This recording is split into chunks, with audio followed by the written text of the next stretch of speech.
story opened with someone drawing on the ground while praying for a great being to respond to the summon. This man requested fame, fortune, power, and wealth. He was desperate since it was the only way he could cure his mother's illness, pay off their debts, and live a better life. He received 3 notifications on his phone. First is that his application for the consumer loan has been denied, and he has a current balance of $110,000, which was due in a day. His total debt amounted to 100,031,891,200 yuan. If payment is not made on time, total debt will increase by 5%. The last text message he received is from someone who was angrily looking for him. This man begged the great being to have mercy on him and care for him. He was willing to offer his humble soul and body to become his servant. He prayed to him to make him his star. Suddenly, lightning struck. It made the man fall on his back. He eventually gained his consciousness. His head hurts. He was also confused because he knew that the last thing he was doing was working on a project at the office. He hurried since he still has unfinished work. But he was surprised when he saw his reflection in a puddle. He was confused if that was really him. He questioned why his face looked like that. He was even more surprised when he saw what's ahead of him. It was a gigantic, almost translucent magical tree. He had no idea where he was. Suddenly, someone congratulated him. His eyes widened in shock. The great being told him that he successfully summoned him, and as a reward, he may make 3 wishes. It could be anything. His jaw dropped when he saw a talking book. He yelled that it doesn't even exist on Earth. It made him start believing that he really transmigrated. He realized it was his cheat, but he thinks that 3 wishes is a bit low since he had seen others have some unlimited use. He stated his first cheat, to be granted 10 more wishes. The book was amused. It suddenly emitted dark energy around it while stating that it thought that there was a problem with the contract, but it realized that it wasn't the case. The man looked terrified upon seeing this creature towering over him. The great being showed his true form, a gigantic monster-like creature that looked terrifying. He realized that there was a new soul in the man's body. The man turned pale and asked him what he was and what he meant. The great being replied that he's not worthy of knowing who he was. He only needs to know that the original owner of the body used his soul and body to make a wish to him. He explained that he took the soul, but the body should belong to him, and yet this new soul occupied it, which led him to think that the soul in the body should be owned by him too. He wasn't happy about how he was transported. What's worse is that what he thought was a cheat to help him was something that would possess him instead.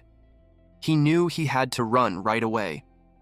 But the great being had something to tell him, that once a contract was formed, even the slightest intent to break it will bring excruciating torment as punishment. He screamed loudly in agony as fire engulfs his body. The great being was disappointed to see that it was just a weak soul after all. He wanted it to just die already. But our MC spoke about the content of the contract.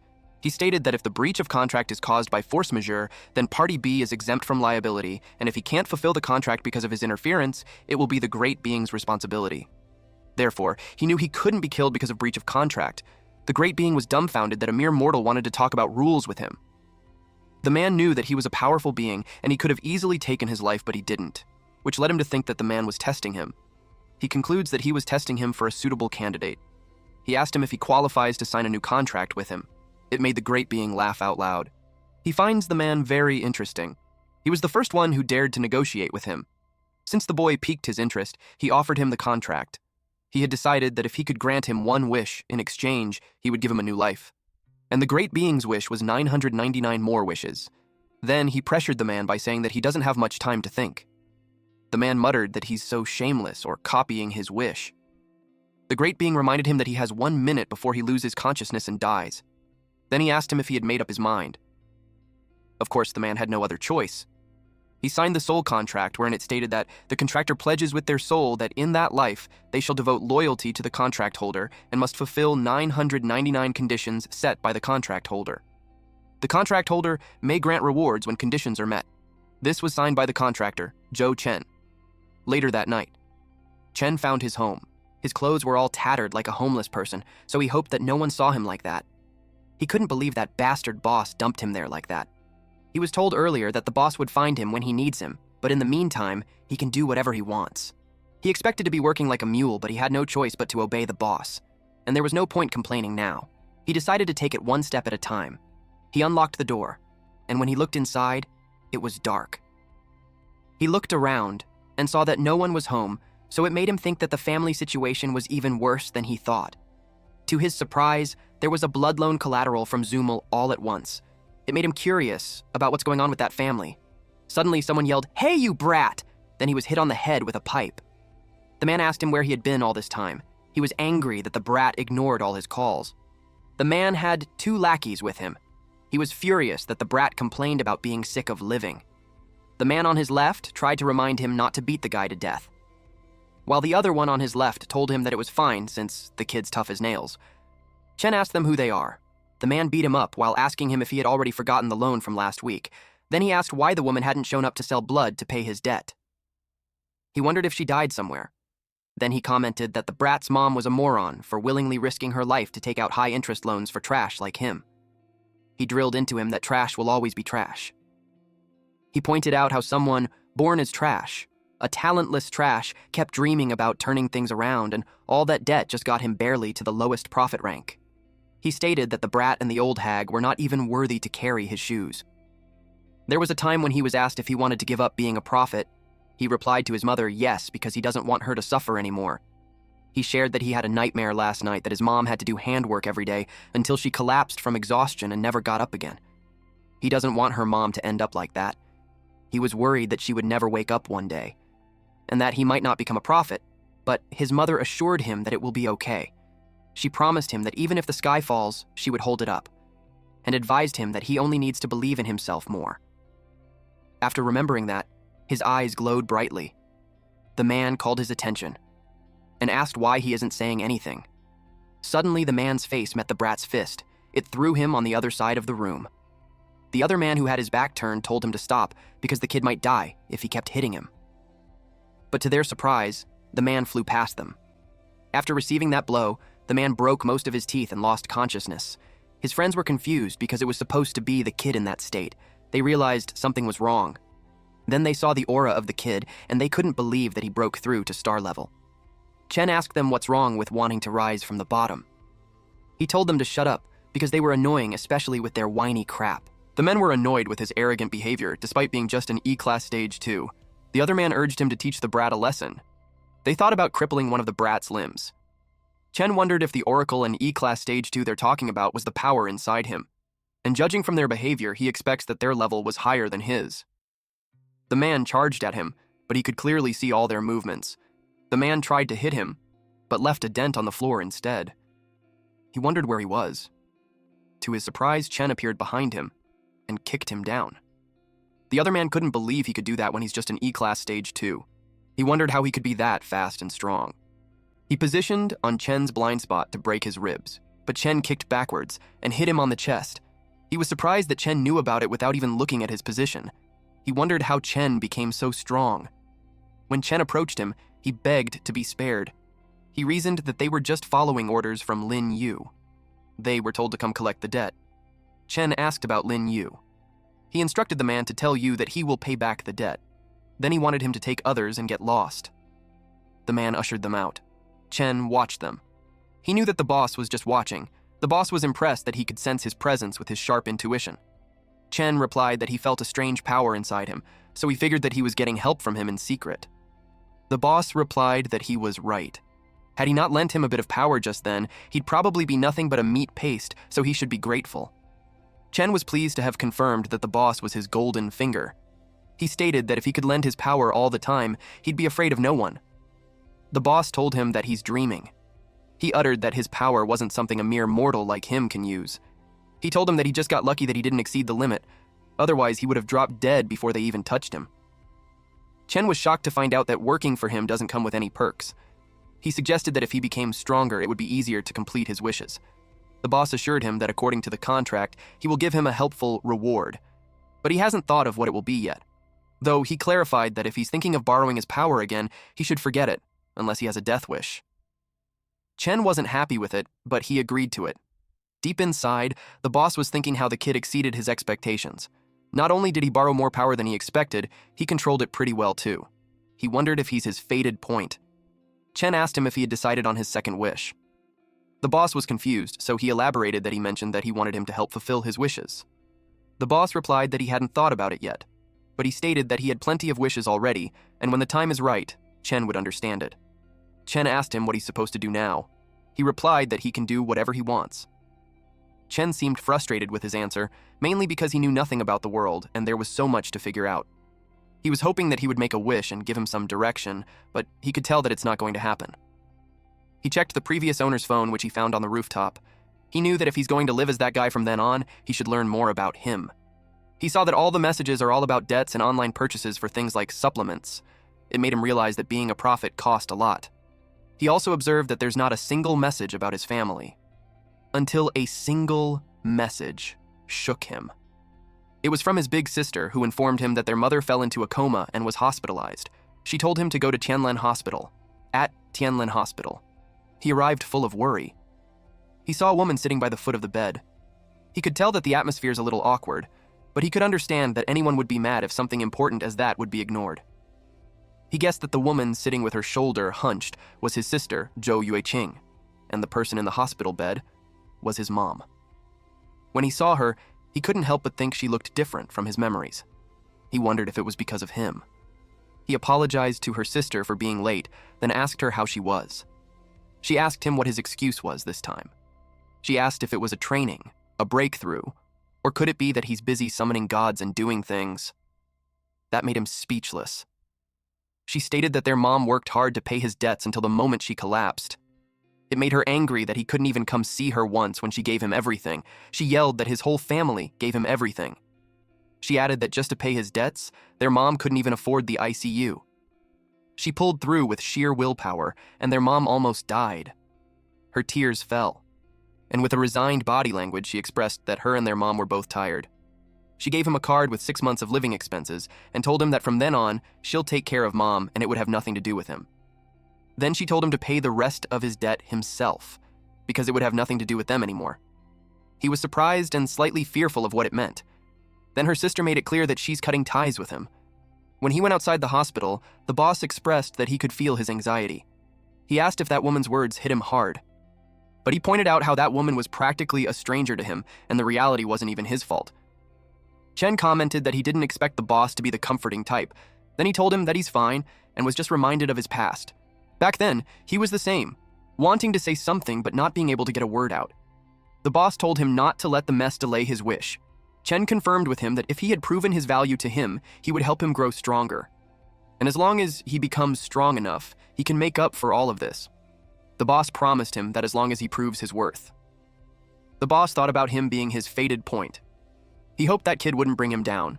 At Right City Yaoye Club, specifically in the presidential suite, someone stated that the profits they got weren't bad, so they will keep increasing investment.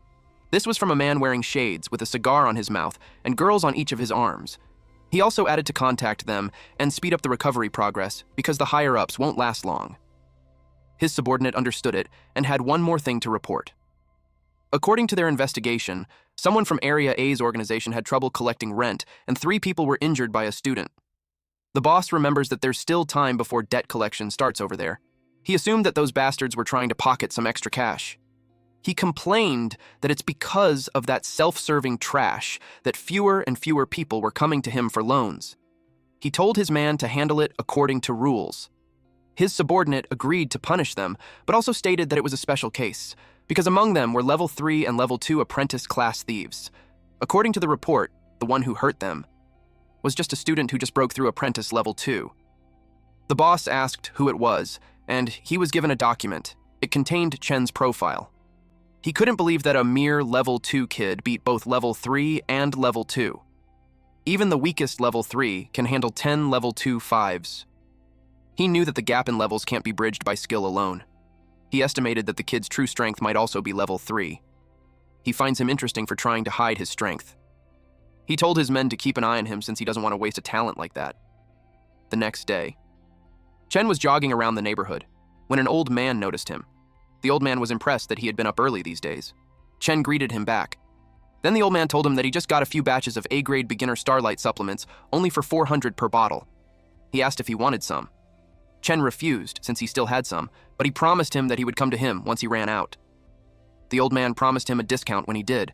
The old man noticed how he seemed more cheerful than before. He wondered if he got a girlfriend. After Chen left the hospital, he spent a few days getting used to the body and researching. With some of the original owner's memories fusing into his own, he gained a general understanding of that world's basics. People there took special supplements regularly to gain power, and these people are collectively called oracles. The medicine to become a speaker was extremely expensive, and that's the reason he ended up in such a massive debt. He doesn't know what the upper limit was, but he's certain on one thing, that even the lowest rank oracles are far stronger than normal people.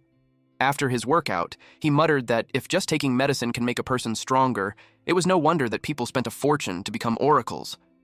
Back in his old life, he'd have had to train forever to get results like that. Suddenly, his phone rang. He wondered who could be calling that early. A loud voice blared through his oracles. It was the class rep, and he was reminded that his leave was over. The teacher asked the rep to tell him to come back to class. The rep called him last night too, so he hoped that he didn't forget. Chen replied that he didn't forget, but deep inside, he almost forgot about it. At Rightlawn High School. The teacher finished discussing the history of oracles, so now they would be talking about their impact on the economy. Chen took down notes. A speaker's status was determined by strength and ranked by title. There's grade E with ranks 1 to 6, grade D with ranks 1 to 8, grade B with ranks 1-12, grade A with ranks 1-14, and lastly, grade S. They must reach the highest level of the current title to break through the next. It was said that those who reached grade S were basically like gods. To match their power, the world was divided into 5 strata. Ordinary people in grade E oracles were in the 5th layer called the outer layer, the very bottom. The 4th layer and above make up the central city strata, symbolizing power and status. Only those grade D and up were allowed in. Chen was currently at the lowest, E grade. If he wanted better resources, he had to get into the central city strata. He made leveling up fast his top priority. Someone threw a pebble on him. He glanced behind him and the bullies were having fun teasing him. They challenged him if he thinks he's hot stuff just because he ranked high on the written test. The other bully replied that they were all at level 1, so it would be easy to knock him out with just a single punch. Chen could only think how there were people like that no matter where he went. The teacher reminded them that there's a fitness test in PE later, so they should change and go on the field. At Right Speaker High Field. In the speaker program, most of the day was just PE class. Chen thinks the curriculum was way too chill. Unexpectedly, someone called out to him. A student elbowed his friend and told him that a fight was about to break out. Seeing that it was those two again, they weren't surprised. The student asked if those bullies don't ever get tired because he had done that several times already, just for that month. His friend warned him not to speak anymore, otherwise he could be targeted next. The bully grabbed Chen's collar and asked him if he enjoys glaring. It had been a few days, and he was still acting tough. The bully told Chen that it didn't matter if his written test scores were good. He mocked him by asking if he's planning to talk to his opponents later. The bully reminded him that in the world of oracles, it was all about levels and powers, and based on his strength, he was just a level 1 piece of trash. Chen answered that by logic, the bully was a level 1 trash too. The bully was caught off guard. That response infuriated him. He was about to punch Chen while screaming that he's going to tear apart his mouth. Chen blocked his fist and asked him if he's done talking. The bully's eyes widened in shock. He was confused about Hat's going on, especially that he can't break free. He wondered if Chen had always been that tall. Chen reminded him of what he said. Everything is power. Then he stated that it's his time to tear his mouth apart now. The bully got scared. Chen released aura from his body as he towered over the bully. But Chen got distracted from an overwhelming pressure. Someone said that he got guts. The teacher asked him who gave them permission to make a scene in his class. This was their PE teacher, Tian Jijia, a grade D level 5. Jijia was annoyed with Chen because he just came back and was already causing trouble. Chen, however, calmly and maturely replied that they were just having a friendly spar. Then he lets the bully go. That was Jiha's first warning to him, and if he messes up again, he could expect him to be rude. Then he gathered everyone for the test. Jujia announced to everyone that they only have 3 months until the graduation exam, and the exchange tournament after graduation was even more important. If they do well in the exchange tournament, not only will they bring glory to the school, they will also get a chance to enter a prestigious academy. And to ensure a strong finish, he specially prepared imported grade A beginner supplements. He sold it for $6,000 so everyone could get a good result. Then they started training. A student did pull up, and at the 24 counts, he couldn't go on further, while the other one was so pumped up that he already reached 50. Chen was just watching, wondering if that was all Oracle's test all about. He thought it was something special. Someone approached him and asked if he's all right. It was the class rep. She was worried because he suddenly took several days off, so she thought something happened to him. She got embarrassed and clarified that she didn't mean to be nosy. It was just that she finds it strange to take a leave so close to graduation. Chen told her he's fine and thanked her for caring. Then she asked him if he wasn't buying the teacher's supplements. He replied that he's out of money. But in his head, he wonders if those expensive supplements were something everyone buys. He's curious if the only one broke in the class. She was worried that if he didn't buy it, it would have an effect on his test result. Suddenly, someone called out to her, Liu Tian. She said goodbye to him, and then she did the pull-ups. She had a really hard time and her body trembled badly. While she was doing that, Jijia was checking that 25 students bought 2 supplements. When Tian reached 35 pull-ups, he told her that she passed. Chen had observed that the students who bought such expensive supplements received special treatment from the teacher in return. With graduation near, it was understandable that they wanted better scores. But he knew that with his current ability, he probably doesn't need it, and he doesn't have any money left either. Then the last one was called Zhou Chen. The teacher saw that he didn't buy a single bottle of his supplement. He doubted that he would pass without his supplements. He decided to deduct some points to make him fail and use him as an example.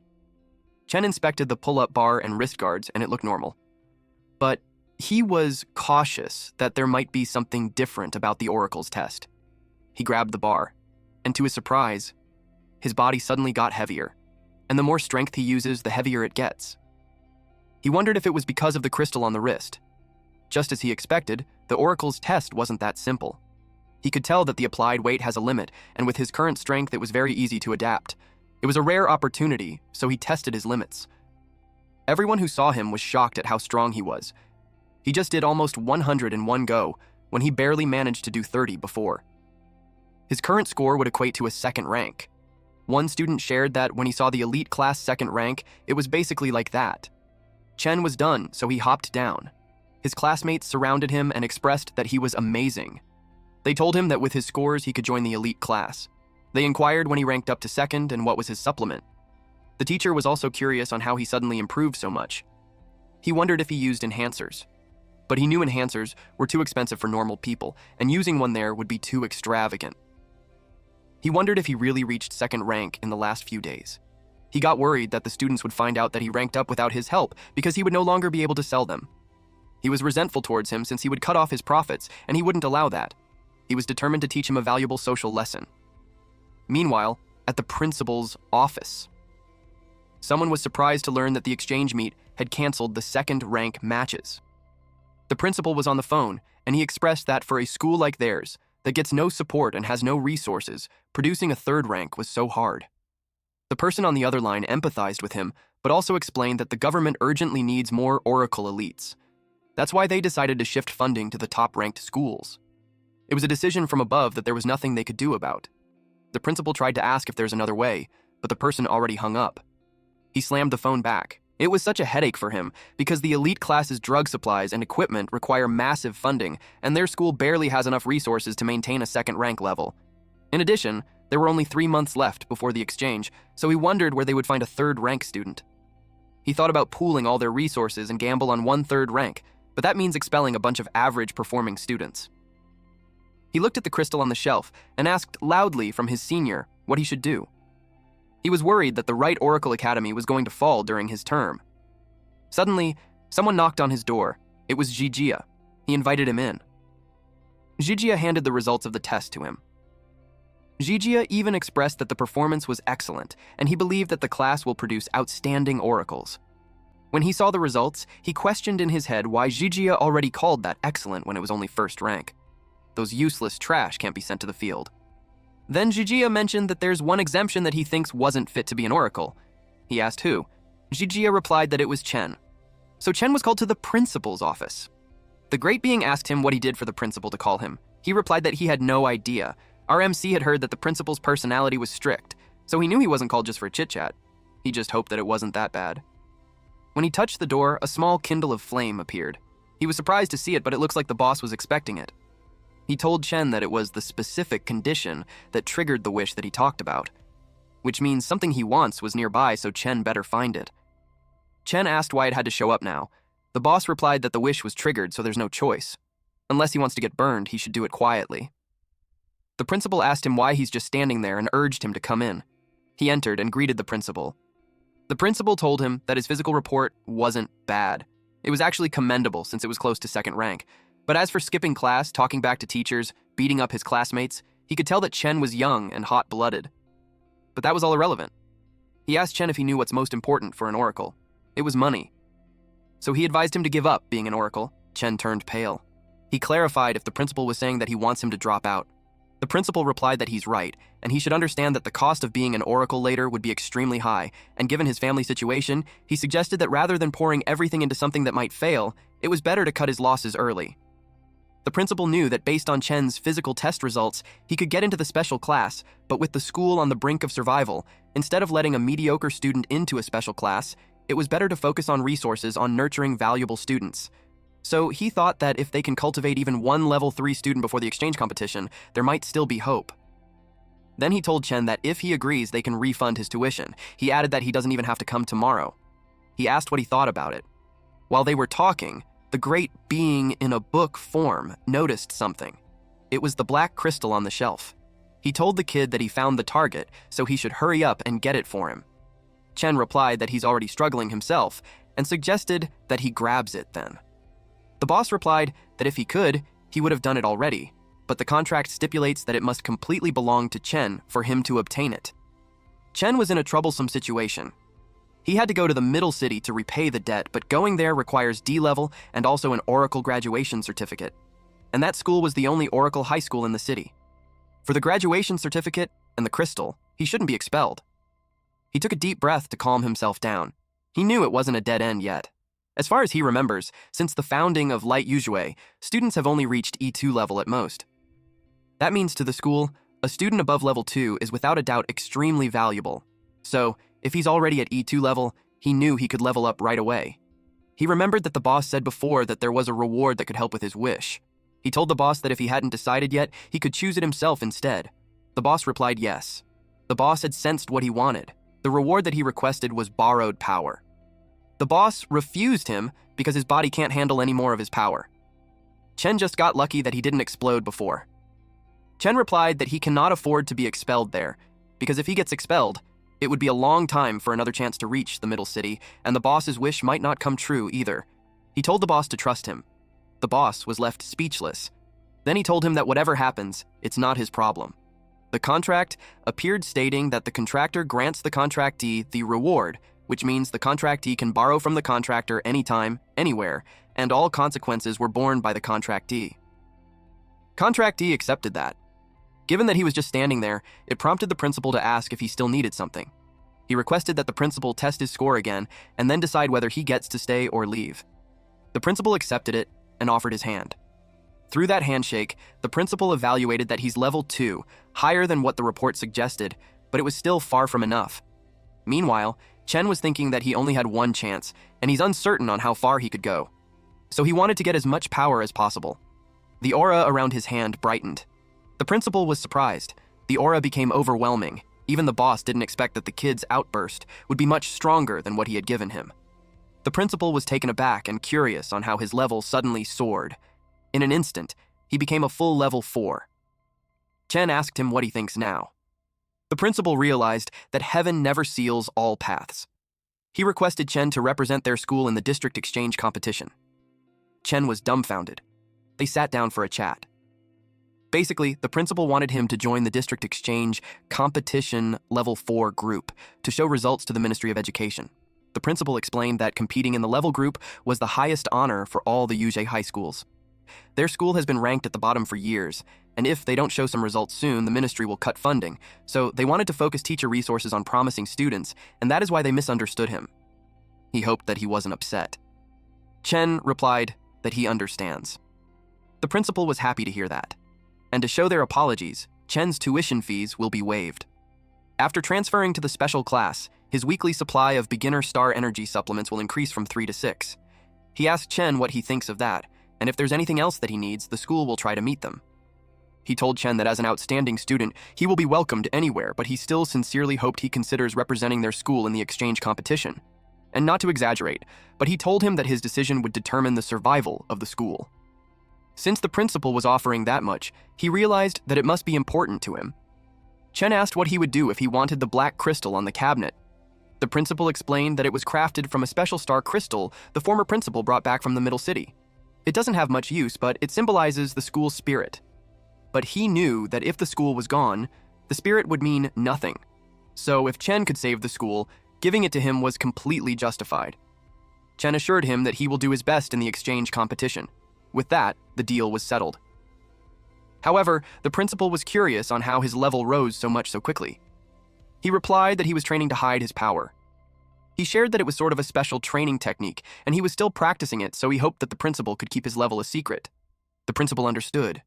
It was because the principal knew that hiding one's level is a technique users use in battle to confuse opponents. He didn't expect such awareness from someone so young. He assured him that he won't tell anyone. He expressed how assured he was to leave the future in Chen's hands. Then a woman came in.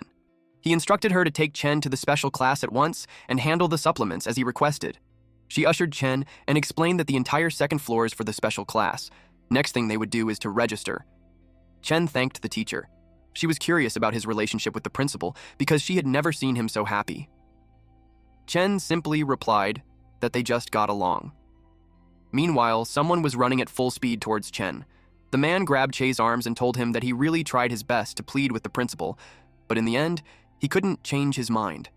He argues that even if his grades were average, he still has the right to learn. He hoped that after Chen dropped out, he would keep working hard and not give up. The teacher asked him what he's talking about. She clarified that he's transferring to the special class tomorrow, and he was just about to take him to register.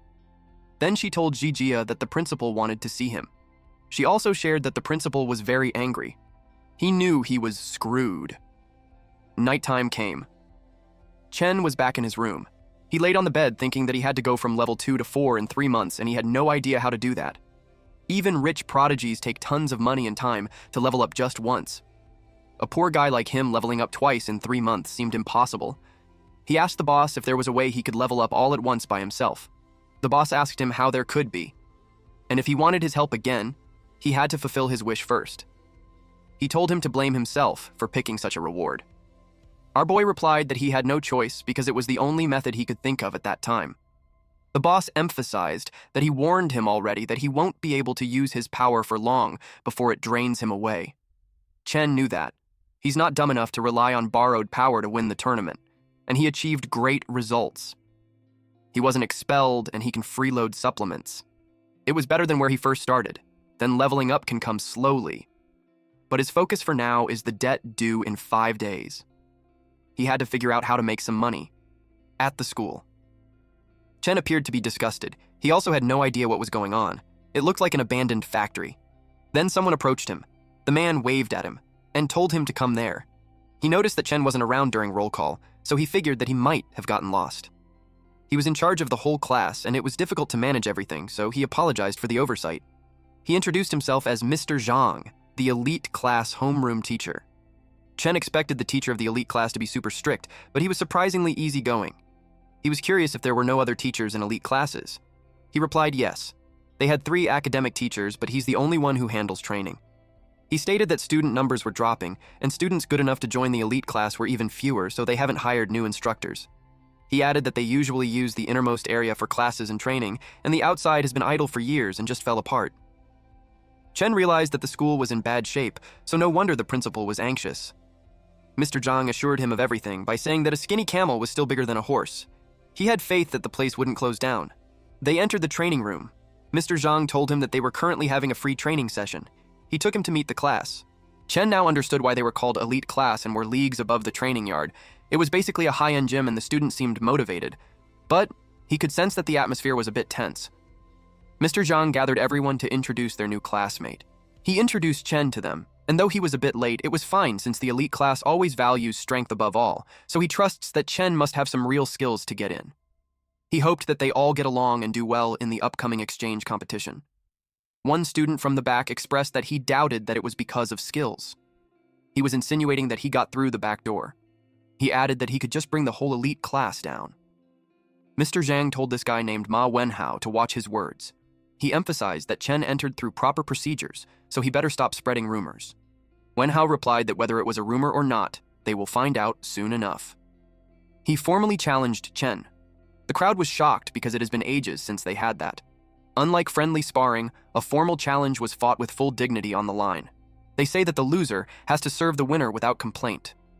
And Wenhao's the strongest among them. They couldn't believe that he's bullying a newbie. A blonde guy nearby asked a pink-haired girl what the commotion was all about. The pink-haired girl replied that the transfer student was about to fight Ma Wenhao. He didn't know about the transfer student.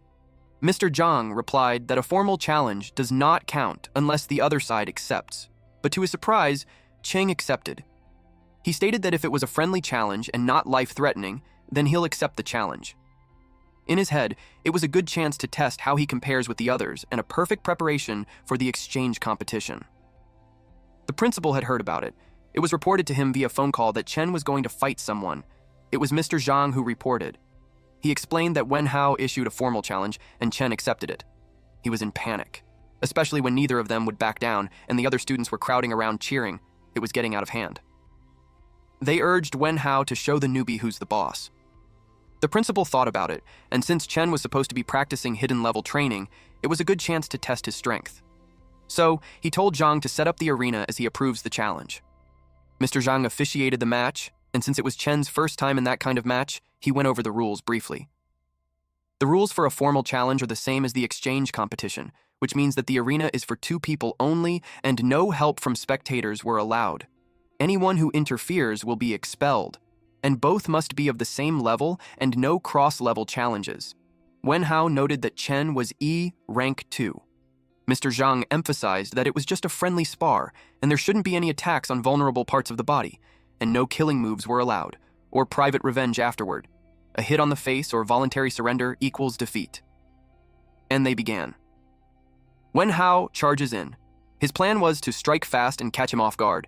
He wanted to win in one move. Chen expected him to charge right in. He blocked his arm, which surprised Wenhao. He couldn't believe that he reacted that fast. He kept punching, but Chen skillfully evaded it. He was bothered that Chen evaded like a rat, so he planned on finding a way to restrict his movement. He moved at the speed of light. Chen was caught off guard and had been hit on his forearm. Wenhao's hook and wind kick can shift mid-strike, so even if Chen blocked it, the impact will still knock him down. While Chen was on the ground, he attacked again. Chen glared at him. Then he released his aura and counterattacked with a fast and powerful kick. Wenhao was taken aback that he could use combat techniques too. He willed himself to stay calm, and as long as he didn't get hit in the face, he knew he wouldn't lose. He thought he still had a chance, but Chen's fist gently hit his nose. Chen told him that a hit on the face counts. He was speechless. Mr. Zhang declared Chen the winner. Wenhao couldn't believe that he lost. Even the other students thought the same, but they realized that the new guy was way too strong. In Chen's head, the match ended way quicker, but he got a feel of it. He asked Wenhao if he no longer has complaints. Mr. Zhang was overwhelmed too. Wenhao received professional training, but he didn't expect him to get crushed that badly from Chen, who has no formal training but his physical ability, and on the spot, reflexes were excellent. He realized that he was a great combat-type prospect, so it was no wonder that the principal asked them to keep a close eye on him.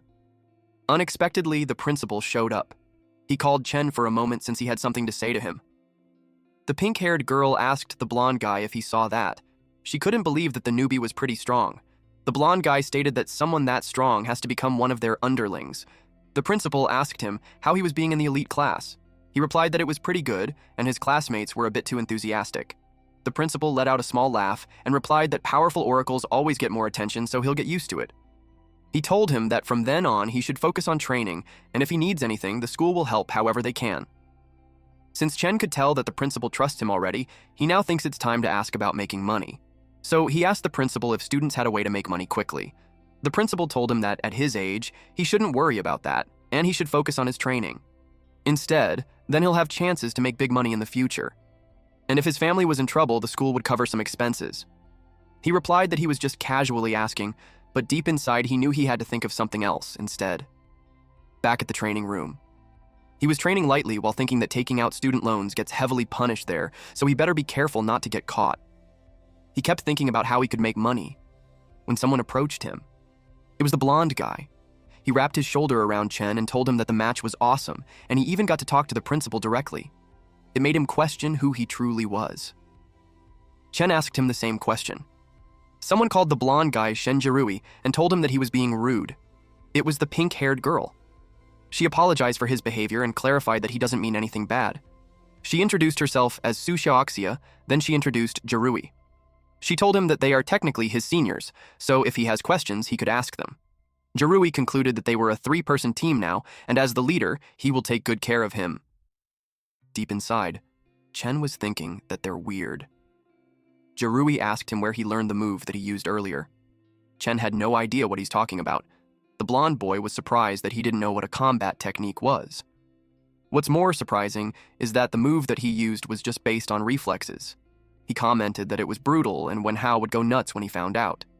He had been showing off that technique everywhere since he learned it, but turns out he was a poser. Xiaoxia volunteered to explain. She informed him that combat techniques were powerful special moves and prophets can learn them via scrolls or memory stones. Their effects and power varies depending on mastery.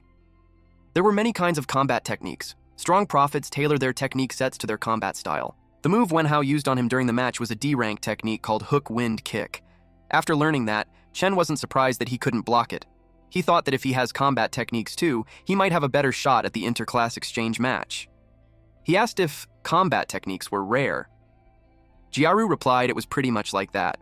It was also ranked, and the stronger it was, the rarer it got. He explained that the school teaches basic ones, but for powerful techniques, they usually need to buy them or have a big shot to share one. The market price for an ordinary D-rank technique was around 500,000. Chen was shocked to hear that because that's several months of loan payment. Jiaru told him that he had some, too. They should spar next time so he could show him. Xiaoxia had one too. To Chen, it sounded like they casually have 500,000 tier stuff. He heard that joining the advanced class was super expensive, so the kids there must have been extremely rich. But a thought dawned on him. If they were from wealthy families, he could ask them about making money. He told them that he wanted to buy a technique but didn't have money, so he asked them if there was a way he could make quick money.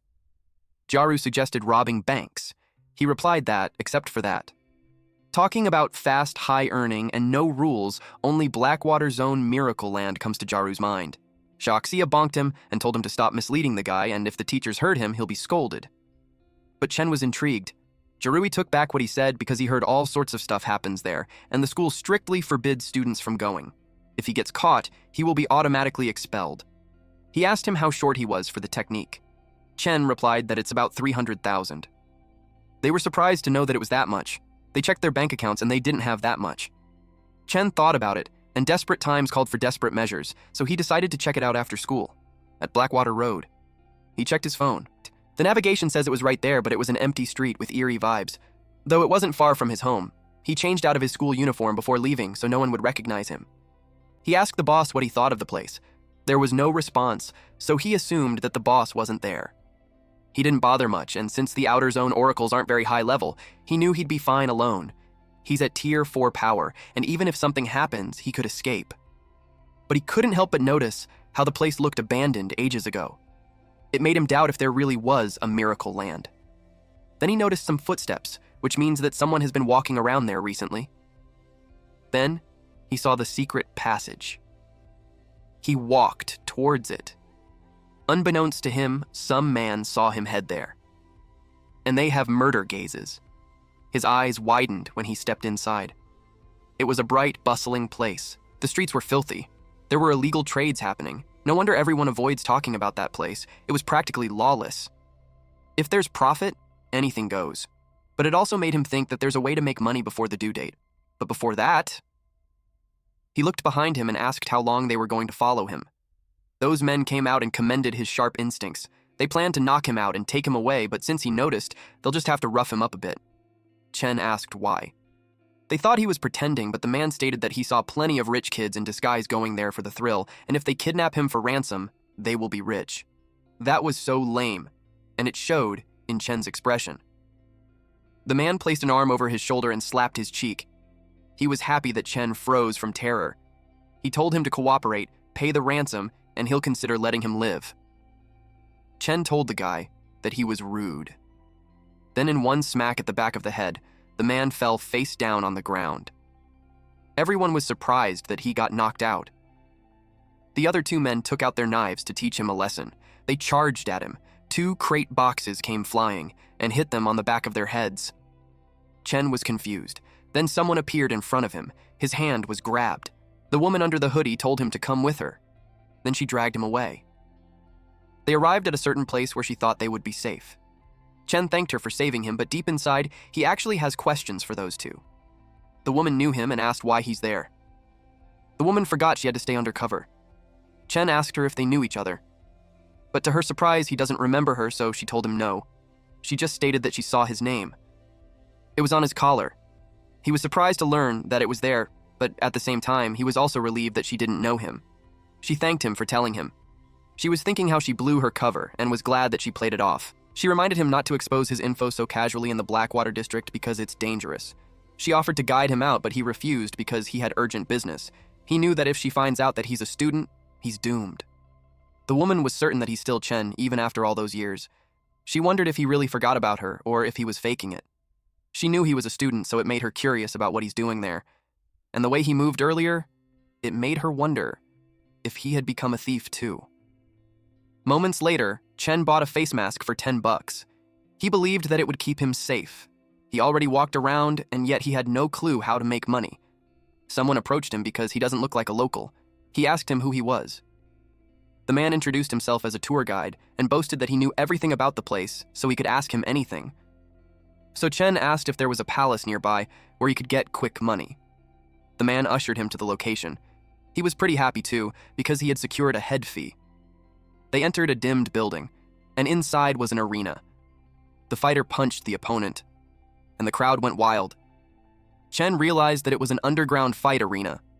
The man told him that if he wanted to have fast cash, it was the right place. He also informed him that there's a special match that night, and the winner gets a bonus and part of the betting pool. Lots of Herald-level fighters showed up, and the matches were intense, and the bets were high, so it was the perfect time to join.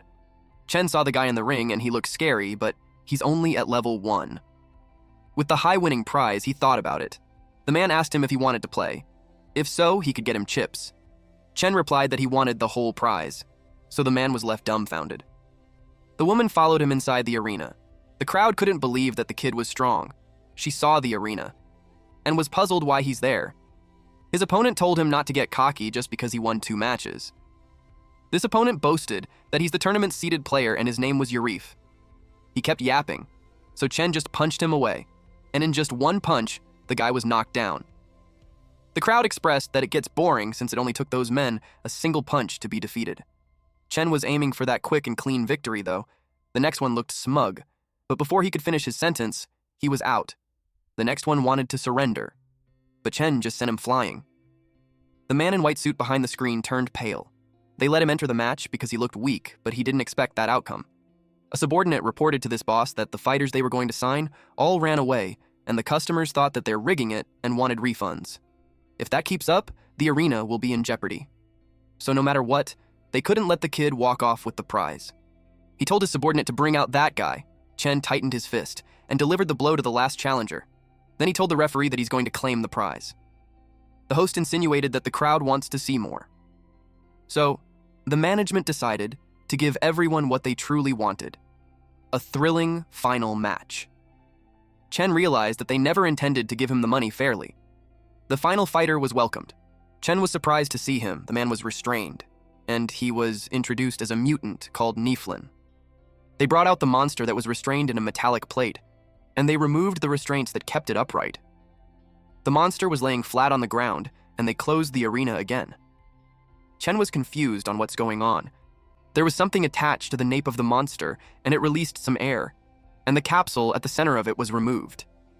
The monster stood up. It looked creepy, like a skinny, tall goblin. A woman from the crowd hugged the man beside her because she was scared, while that man was relieved that he chose the back row because any closer and he would have peed on his pants. Though he still comforted the woman and uttered empty promises that he'll protect her. The woman who followed Chen was shocked to see that monster. In her head, she questioned why something like that was in there. She knew it was beyond Che's level, and with her ability, she could get him out safely, but it will expose her location and her plan would be discovered. She was facing a difficult dilemma.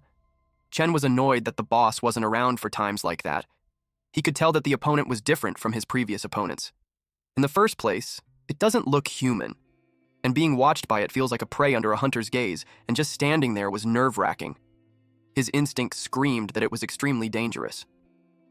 The monster's middle finger changed into a blade. It attacked him. It was fast that it had grazed him. Had he not dodged on reflex, he'd already be dead. It made him certain that it really wanted to kill him. So he knew he couldn't hold back. When it charged, he grabbed its arms and kept it away from his body. Still, he was being pushed back. He realized how strong and dangerous it was, so he needed to end the match quickly. He used borrowed power, so from E-2, he reached E-4 level. Because of that, he was able to push the monster backwards. He clasped his hands and raised it in the air, and hit the monster on the head. He checked if he was able to take it down. But to his surprise, the monster rose and attacked him. It scratched his shoulder. He couldn't believe that his strongest attack had no effect on it at all. Its skin is thick, and its claws were sharp, so close combat puts him at a disadvantage. He needed a weapon. The monster charged at him again. He broke the pointy finger to use that as his weapon. He gripped it tightly and slashed the monster using it. It was a scratch on the side of the neck. He was disappointed that it was too shallow, but he's glad to know that it feels pain. Chen also acknowledged that its strength doesn't match his, even after he increased level. If he could get close to it one more time, he knew he could finish it. Unexpectedly, the monster emitted smoke. He wondered if it was poisonous gas, but then he realized it was just regular mist. But to his surprise, he was scratched on the side of his torso out of the blue. He swung his weapon around, but no one was there. Then he got scratched on his back, but he couldn't see anything. The monster used the mist to wear him down.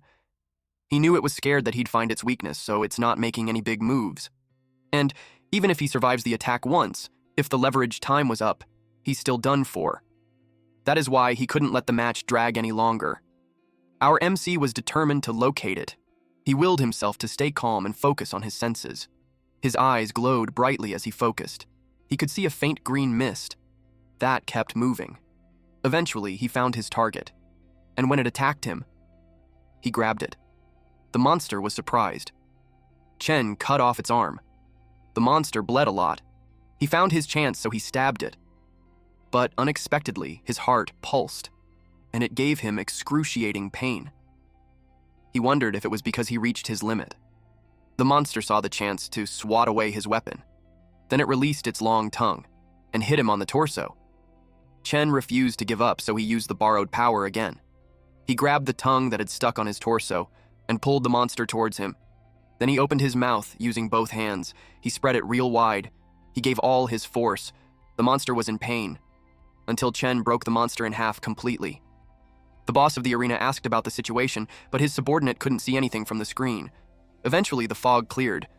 The boss asked if the kid was dead, but when the boss saw the arena, he turned pale. The woman who stalked Chen wondered how it was possible. The crowd went wild as they cheered for the kid. Chen stood there holding the broken monster. Then he threw the corpse on the ground and glared at the guards in the arena. It spooked them. The boss of the arena asked how it was possible. He couldn't believe that the kid actually won, especially when he spent a fortune to buy that monster from the city. The host announced to congratulate the contestant for becoming the champion of the tournament. He was told to follow the staff to claim his prize money. He was ushered backstage and was given the prize money. The briefcase contained a total of 510,000 gold. He was about to grab it, but they closed it shut. The boss of the arena told him to wait. He told Chen that he changed his mind. Then he offered him to become their contracted fighter and compete according to his arrangements, and only then could he keep the 510,000 G, or he could take 110,000 G and leave. Chen glared at him and asked him what he meant by it. The boss complained that all his contracted fighters ran away and he killed his main event fighter. And he paid a fortune for that monster. He claimed that Chen broke the agreement, so he has to compensate him for his losses. Chen told him that he didn't stipulate any conditions for extra matches, and when he went up the stage, the boss of the arena told him something. That there should be no questions about identity, and going on stage means he automatically signs the life and death agreement. Thus, killing the opponent or being killed on stage carries no responsibility. This means that whether or not to kill the opponent is entirely up to the fighter. The boss of the arena was infuriated, so Chen made sure to claim 510,000 G and not a single coin less. The boss of the arena pointed a gun at him while telling him that he can't just walk out of there. Chen grabbed his hand and squeezed it, breaking the gun. He asked him if he really thinks he can stop him. The man yelled loudly because it left his fingers broken. He ordered his men to kill him. Several men in black suits surrounded Chen and pointed their guns at him. Chen sighed. The crowd heard the gunshots. The woman heard that it came from where Chen went. It was followed by a man being thrown out the window. The crowd was shocked. They asked if a movie was being filmed because it was over the top, jumping down from that height. The woman could already tell what's going on. Chen hit the man and made him lose a tooth. He faced them while holding the briefcase. Several gunshots were fired at him. He grabbed the head of the man who fired. Then he pushed him outside. After that, Chen escaped and the men chased after him. They sent people to block the back streets and exits. At this point, Chen's heart was hurting because he used too much borrowed power. Worst of all, the wounds on his body were worsening. To his surprise, someone grabbed him. It was the woman whom he met earlier. She covered his mouth while the men from the arena looked for him. They hid in a dark, narrow alleyway. When the men left, she let him go and told him that it was safe now. Chen remembered her. She told him to save his strength. She shared that she knew a secret passage where he can get out safely. She led him there and instructed him to go straight and he'll be out safely. She advised him to leave before they surrounded the whole area. He looked back at her, but she urged him to leave quickly. Chen thanked her. Then he started running. She made a call and got scolded that she went to the Blackwater district again. The person on the other line called her Lin N. She told her that she has something for Grandpa. She reported that she found something unusual. A few hours later, Chen arrived at his room. As soon as he's inside, he fell to his knees. He was in excruciating pain. He's already pale and sweating heavily. Then he fainted. His stats showed that he's at rank E level 2, with the ability Borrowed Force 1, and he still has 999 remaining wishes with 0 rewards. He has 510,000 to pay off his debt, which brings down the total debt to 99,808,912. There was a memory of someone in a hospital bed. This mother told his son that the illness might improve in 2 or 3 years, but she lied. Her illness won't get better in 2 or 3 years. And in fact, she only has 2 or 3 years at most left to live. She expressed that she really wants to see him again, to see him get married and have children, to slowly grow old, and to touch his face again. It was a video played on the cell phone. Then the mother apologized that she doesn't have any strength to stay with him any longer. She told him she loved him. The son cried on her side. The mother was already covered in blanket as the phrase, "especially loves you," echoes in the son's head. With that, Chen jerked his eyes open, tears streaming down his face. He was surprised, and when he looked out the window, the sun was already up. He recognized that it was Zhou Chen's home, and he was still alive. It was thanks to that dream that he was able to wake up, even though so much time had passed. The boss asked him if he's already awake. He asked the boss where he had been the past few days. The boss replied that he has a lot of things to deal with in other places too. But when he came back, he found him passed out in there. He told him that he was in bad shape for 2 whole days, and he thought he wouldn't make it. He asked him to explain. The boss knew that he went to a place where people fight each other while he was away, and he used too much borrowed power to defeat a monster, almost getting a backlash from it. The boss scolded him since he already told him not to use his power excessively, and he used it recklessly while he was gone. He could have died. Chen reasoned that it wasn't reckless because it was out of necessity. He told him not to get too worked up. The boss asked him if he thinks that he could bring him back if he dies. It was impossible, because reviving him had already used up most of his power, and if he dies again, he won't be able to save him. He nagged at him that since he already experienced life and death, he should value the chance more. Chen was surprised that he'd say something like that, but he agreed with him that he should treasure the hard-won chance. The boss was glad that he understood. Then he mentioned that the half-human creatures that Chen mentioned doesn't sound like something from their world. Chen didn't bother about it because he's never going back to that hellish place again. He thought about the girl he met there but decided to forget about it because there was no one thinking about it. He decided to just focus on leveling up, and then he remembered the money. He opened the briefcase and was relieved to find the money still there. The boss asked him if that was the reason why he went to the arena. He explained that with that 510,000, he doesn't have to worry about paying his debt until the exchange meeting was over. That way, he can focus entirely on leveling up. And then, before he heads to school, he has to treat the wound on his abdomen. The small injuries healed on its own, but the one in the abdomen didn't. He needs to go to the hospital, then there's school training, and before all that, he had to go to the bank to deposit the money. He complained how busy he was, in the hospital. The doctor told him that it was nothing serious. Although it's a penetrating wound, it was healing well. He was told to keep it clean and not get hurt again. The doctor told him that healing that fast wasn't something normal people could do. So, the doctor asked if he was a prophet, and he replied yes. Then the doctor informed him that prophets get injured often and their hospital has a promotion. If he gets a card, he could enjoy discounts later. Chen refused it and expressed that he wanted the regular medicine. The doctor gave him a special anti-inflammatory. Chen was relieved that the monster's tongue wasn't poisonous. He felt relaxed, but his eyes itched. The doctor gave him the medicine and told him to just pay it outside. He saw that there's light in the bottle, so he asked about it, but the doctor told him that he doesn't see any lights and it was just a regular anti-inflammatory for prophets. He got confused because he could clearly see it, and it didn't seem like an illusion. He wondered if he's the only one who can see it. The doctor thinks he might be hallucinating from stress. He explained that it's normal for prophets to be stressed, then he tried to sell him a counseling program. After that, he exited the room. He could see medicines and people glowing. He wondered if it's because he's a prophet. The difference between ordinary people and prophets is whether they have been enhanced by star energy. He wondered if it was the light given off by the star energy. He wondered if it was because of the fight. If that was the case, it would be a huge deal since the key to a prophet's level up is how much star energy they can absorb. And if he can really sense star energy, it would be much easier to absorb it. Someone caught his attention. The man passes by. This person's star energy was extraordinary. The man glanced back because he felt that he was observed, but he knew there weren't any strong people there. This man answered a call, and the person on the other line asked him why he's in the hospital. He was reminded of their mission, which is to find the alien star. The long, green-haired man replied that he rarely travels, so he would stay in that country for a while and catch up with their little princess. The person on the line liked that, because according to their boss's prophecy, the alien star is a key point in changing history. Before they knew whether it was an enemy or ally, he was told to contact them first and act accordingly.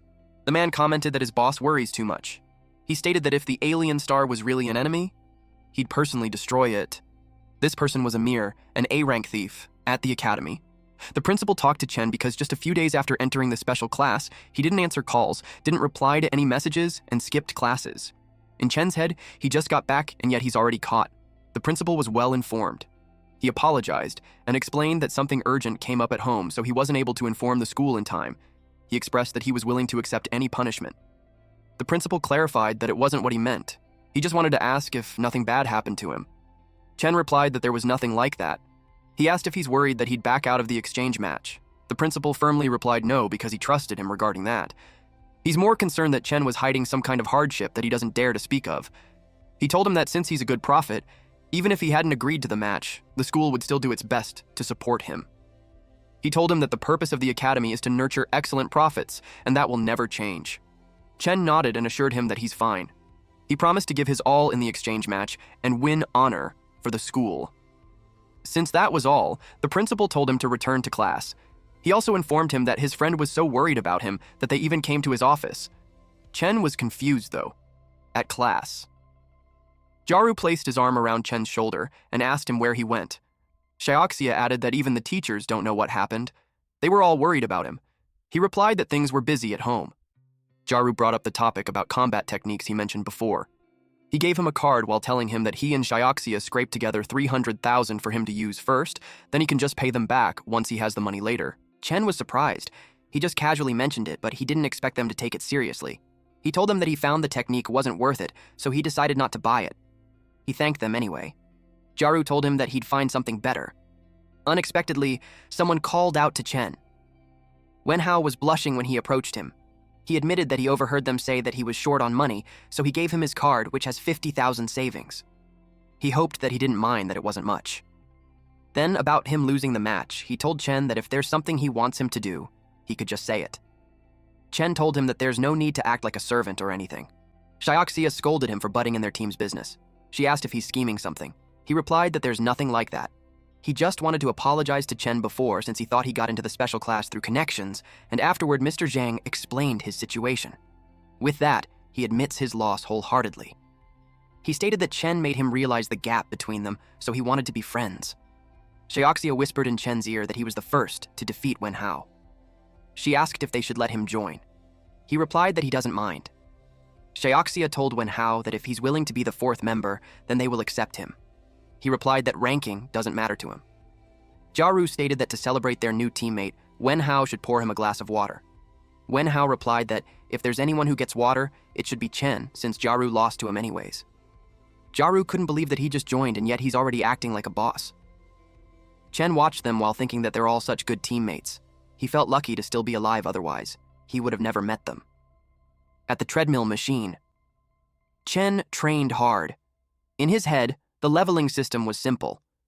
The body just needs to absorb the star energy, and the more star energy absorbed, the higher the level. High-intensity exercise increases absorption efficiency, and that's why most prophets were always doing PE classes. But the absorption rate was trickier than he expected. He already wore equipment to maximize training intensity, but his absorption rate was still low. If the star energy in the body wasn't absorbed in time, it will slowly leak out and be wasted. It is no wonder some people stay level 1 their whole lives. At that rate, he'll never reach level 4 before the competition. He knew he needed a way to boost his absorption rate. Jiaru approached him and expressed that free training was getting boring. He invited Chen to spar to make things exciting. Chen had an AHA moment. He recalled that during the match, it was only because he had to fight that monster that he accidentally forced himself to grasp star energy observation. He told Jiaru that if they're going to spar, he has an idea that will need everyone's help. The center light was turned on. Xiaoxia used Izumo Palm, while Jiaru used Rending Fist. They fought Chen together. Chen liked how they sync. After that, it left those two exhausted. They have been at it for almost an hour, so they suggested that they rest. Xiaoxia expressed that when he first said 1 versus 2, she thought that he was joking. She didn't expect that he meant it. Jiaru claimed that the method was amazing. Without worrying about winning or losing, he could throw himself completely in battle, and he even dared to try new moves. Next round was Wen Hao's turn. Chen realized that he was right. That kind of all-out battle increases absorption rate, and with their good foundations, once the absorption rate increases, they would level up quickly. He thought of trying a new method while his rate was already high. To ensure safety for ordinary people, the star energy in normal supplements was diluted. If the physical quality was average and absorption was low, even drinking thousands of bottles won't raise a level. But from his observation, borrowed star energy was 100 times more concentrated than supplements. With his current ability, absorbing it directly would definitely make his body explode. But if control the flow that he could absorb, he thought that he could make the borrowed star energy permanent. To level up quickly, he thinks it was worth a try. He used borrowing power. He didn't realize until then how absurd the amount he could borrow. But it made sense since it leveled him up twice in a row. He slowly controlled the flow and compressed it as small as possible. Then he absorbed it. The energy was all gathered in his heart. He didn't expect even a small amount to be so overwhelming. His whole body was filled up instantly. Even restraining it desperately, he still had absorbed too much. At that rate, his body will burst, so he had to release it. When he did, everyone was shocked. At first, they thought it was an earthquake, but soon after, they realized it was him. Their jaws dropped when they saw that his star energy suddenly skyrocketed. The boss appeared and asked him what was happening. He couldn't believe that he absorbed his energy. Chen expressed that he tried to control the amount he gave him down to what he could handle, and luckily, it worked. The boss was in disbelief that he absorbed the star energy and didn't die. It made him think that he truly is his destiny point. A brief description about star energy supplements. It is made from materials containing star energy such as star grass, star crystals, etc., with various magical effects such as replenishing star energy, enhancing physical strength, and healing injuries. Chen asked him if he said something. The boss said nothing and expressed that he's glad that he's not dead. Mr. Zhang arrived in panic and asked what happened and if they were okay. Xiaoxia reported that it was Chen. Jiaru explained that they finished sparring and were resting when Chen suddenly became like that. Mr. Zhang couldn't believe that strong star energy was overflowing. He instructed Wen Hao to bring the measuring device. It showed that he's at level 3. Everyone's jaw dropped. It was the first level 3 in their school in ages. He hurriedly left to inform the principal at once. Xiaoxia inquired how he leveled up. She wanted him to teach her. He replied that he was just training like they did just then, and she'll eventually level up soon. He didn't expect that it would cause commotion. Because of that, he took a mental note to try it at home instead. Jiaru believed him since he felt so pumped up after sparring. Xiaoxia confirmed if they spar more, they would level up like him. Wen Hao told them to stop resting so they could train since it was his turn now. While they were sparring, Chen noticed that the boss didn't curse at him this time. The boss replied that he got used to him. And if it was just to level up quickly, he won't say anything anymore. After all, he needed him to get stronger too. Chen told him there's nothing to worry, since he still has a lot of stored star energy that he hasn't used. Once his body absorbs it slowly, he can level up again to level 4. The boss just watched him in silence. Time flew by and it turned July 12th, 2026. There were only 55 days left until the exchange tournament. Chen trained hard. Another day passed by and he trained with the others. Days flew by with him just focusing on leveling up, until eventually, September 6th, 2026 came. It was the day of the exchange match, at the exchange tournament venue. There were so many people. Jiaxia couldn't believe that she's actually standing on that stage. She shared that if her mom knew, she would cry from excitement. Jiaru heard that more students were participating that year than ever. When Hao asked Chen if he's ready for the level 4 matches, the gap between level 3 and level 4 wasn't that small. He felt bad, since if they had more time together, they might have been able to fight together. Chen reassured him and reminded him that participation was enough and losing or winning doesn't matter. And if it was dangerous, he'll just forfeit. Since the rest areas for level 3 and level 4 were in separate areas, they had to split up. Jaru told him that if they finish early, they will come cheer for him. Xiaoxia wished him luck. He waved goodbye. The time for him has come. He decided to go get ready. At the VIP stands, the principal expressed that it was his first time in the VIP area. Mr. Zhang replied that it made sense since their school only ever joined level 2 tournaments before, so they never got that treatment. A person arrived and happily greeted him. It was old Wang. They shook hands. Wang Mingyuan, the principal of Yunxiang, congratulated Hu Wei, the principal of Leitian. Mingyuan expressed that he didn't expect Wei to bring level 3 and level 4 students in such a short time.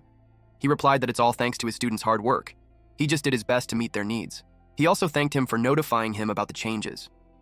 Mingyuan expressed that the new rules that the central authority had planned are planning to increase subsidies for winning schools, and to get those subsidies, competition would definitely be fierce. Someone arrived. He commented that it was no wonder it was noisy because the country bumpkins were there for the first time. Wei got offended, but Mingyuan told him to calm down. He informed him that the men were the principals that have won in the past tournaments, so it's better not to clash with them. Wei replied that it was in the past, and the tournament hasn't started yet, and no one knows who will win this time. The principal of Shuogang Academy, which was the champion last year, was Li Tuo. He replied that, as expected, the more useless the dog, the louder it barks.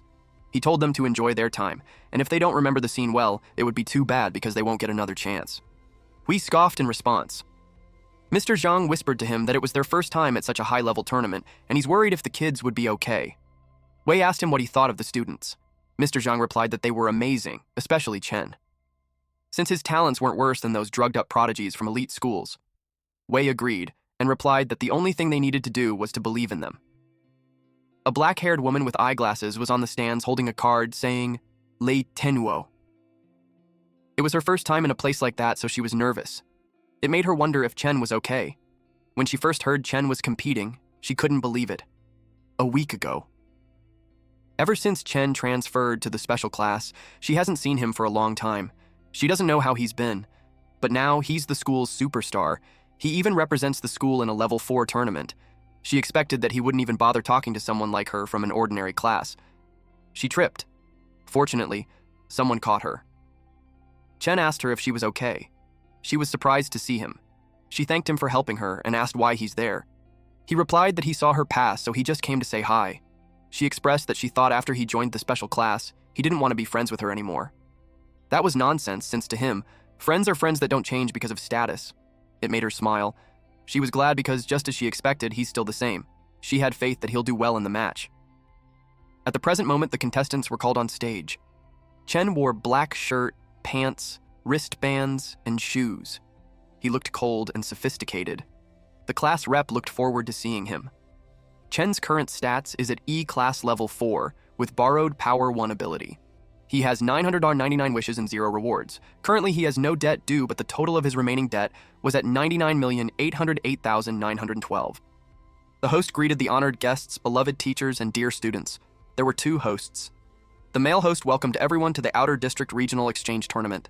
The competition was going to be hosted by him and his partner, Lillian. The crowd went wild because Lillian was a popular idol. They didn't expect her to host the tournament. Also, she's still cute even without her idol outfit. She announced to everyone that she showed up not as an idol, but as a hardworking Lillian, and the true stars were the contestants. Then they explained the rules of the competition. There were 12 academies participating, and each sent 4 representatives. There were 16 level 4 contestants and 32 level 3 contestants. However, the arena is only for the level 4 contestants. So if there's anyone who wants to watch level 3 matches, they should go to the other hall. The scores of both level 3 and level 4 would be converted into points, and the final ranking would be based on points. The promotion rules were simple. Each match was one-on-one, the winner advanced to the next round. Winners would face other winners until a champion was decided. And to ensure everyone goes all out, the unlimited match time rule has been changed.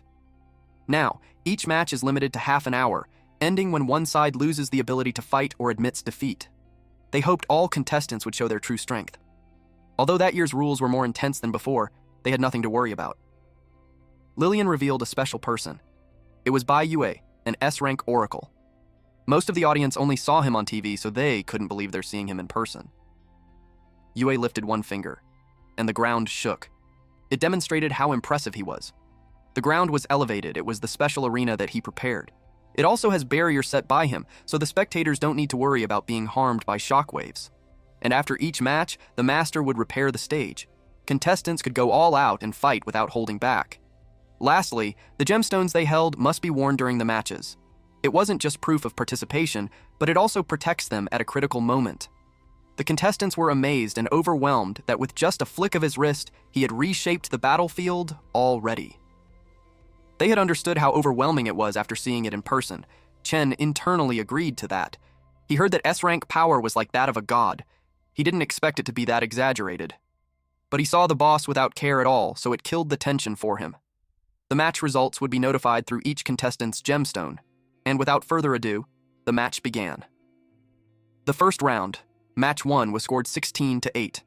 It was between the West Coast Oracle, Wang Lu, and the Blue Extreme Oracle, Xiao Ran.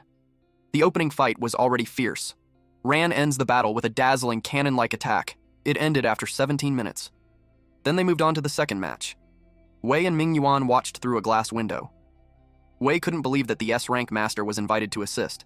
It just showed how much more intense that year's competition would be intense than ever. Ming Yuan replied that the gap between level 4 and level 3 was huge, and level 4s can fully unleash their battle techniques. Plus, the academies were rich, so they could easily afford C-rank techniques. With subsidies, those academies shamelessly equipped their contestants with best techniques and potions, which is how they had stayed on the top for so long. It was also the reason why they were confident. Some men tried to win Principal Tuo's favor while he's drinking his coffee and watching the match. Ming Yuan claimed that this time, it would be different.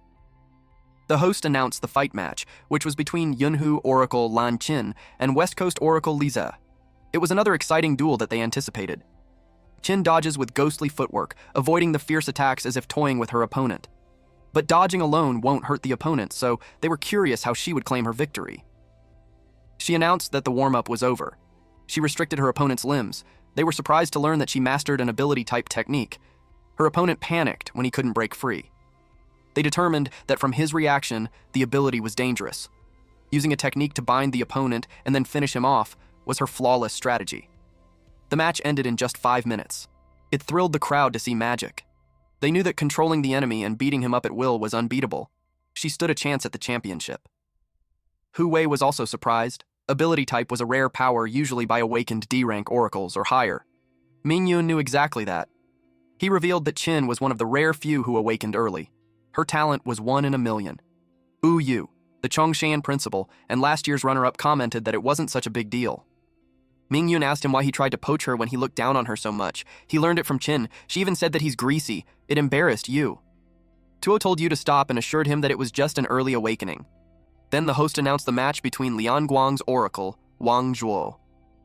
Before the host could end his statement, the match had already been over. It only took 5 seconds. It was a one-hit kill. As the opponent was about to attack, Zhuo had ended him. It demonstrated the power of Lianguang Oracle Academy, the reigning 3-time champion. The crowd went wild. It was indeed insane. They already anticipated that the championship would be claimed by them again. Zhuo was certain of the outcome of the matches for that year. Because of that, he's already bored. Yu got excited when he saw it. Zhuo really was something else. No doubt, he was trained personally by Principal Li.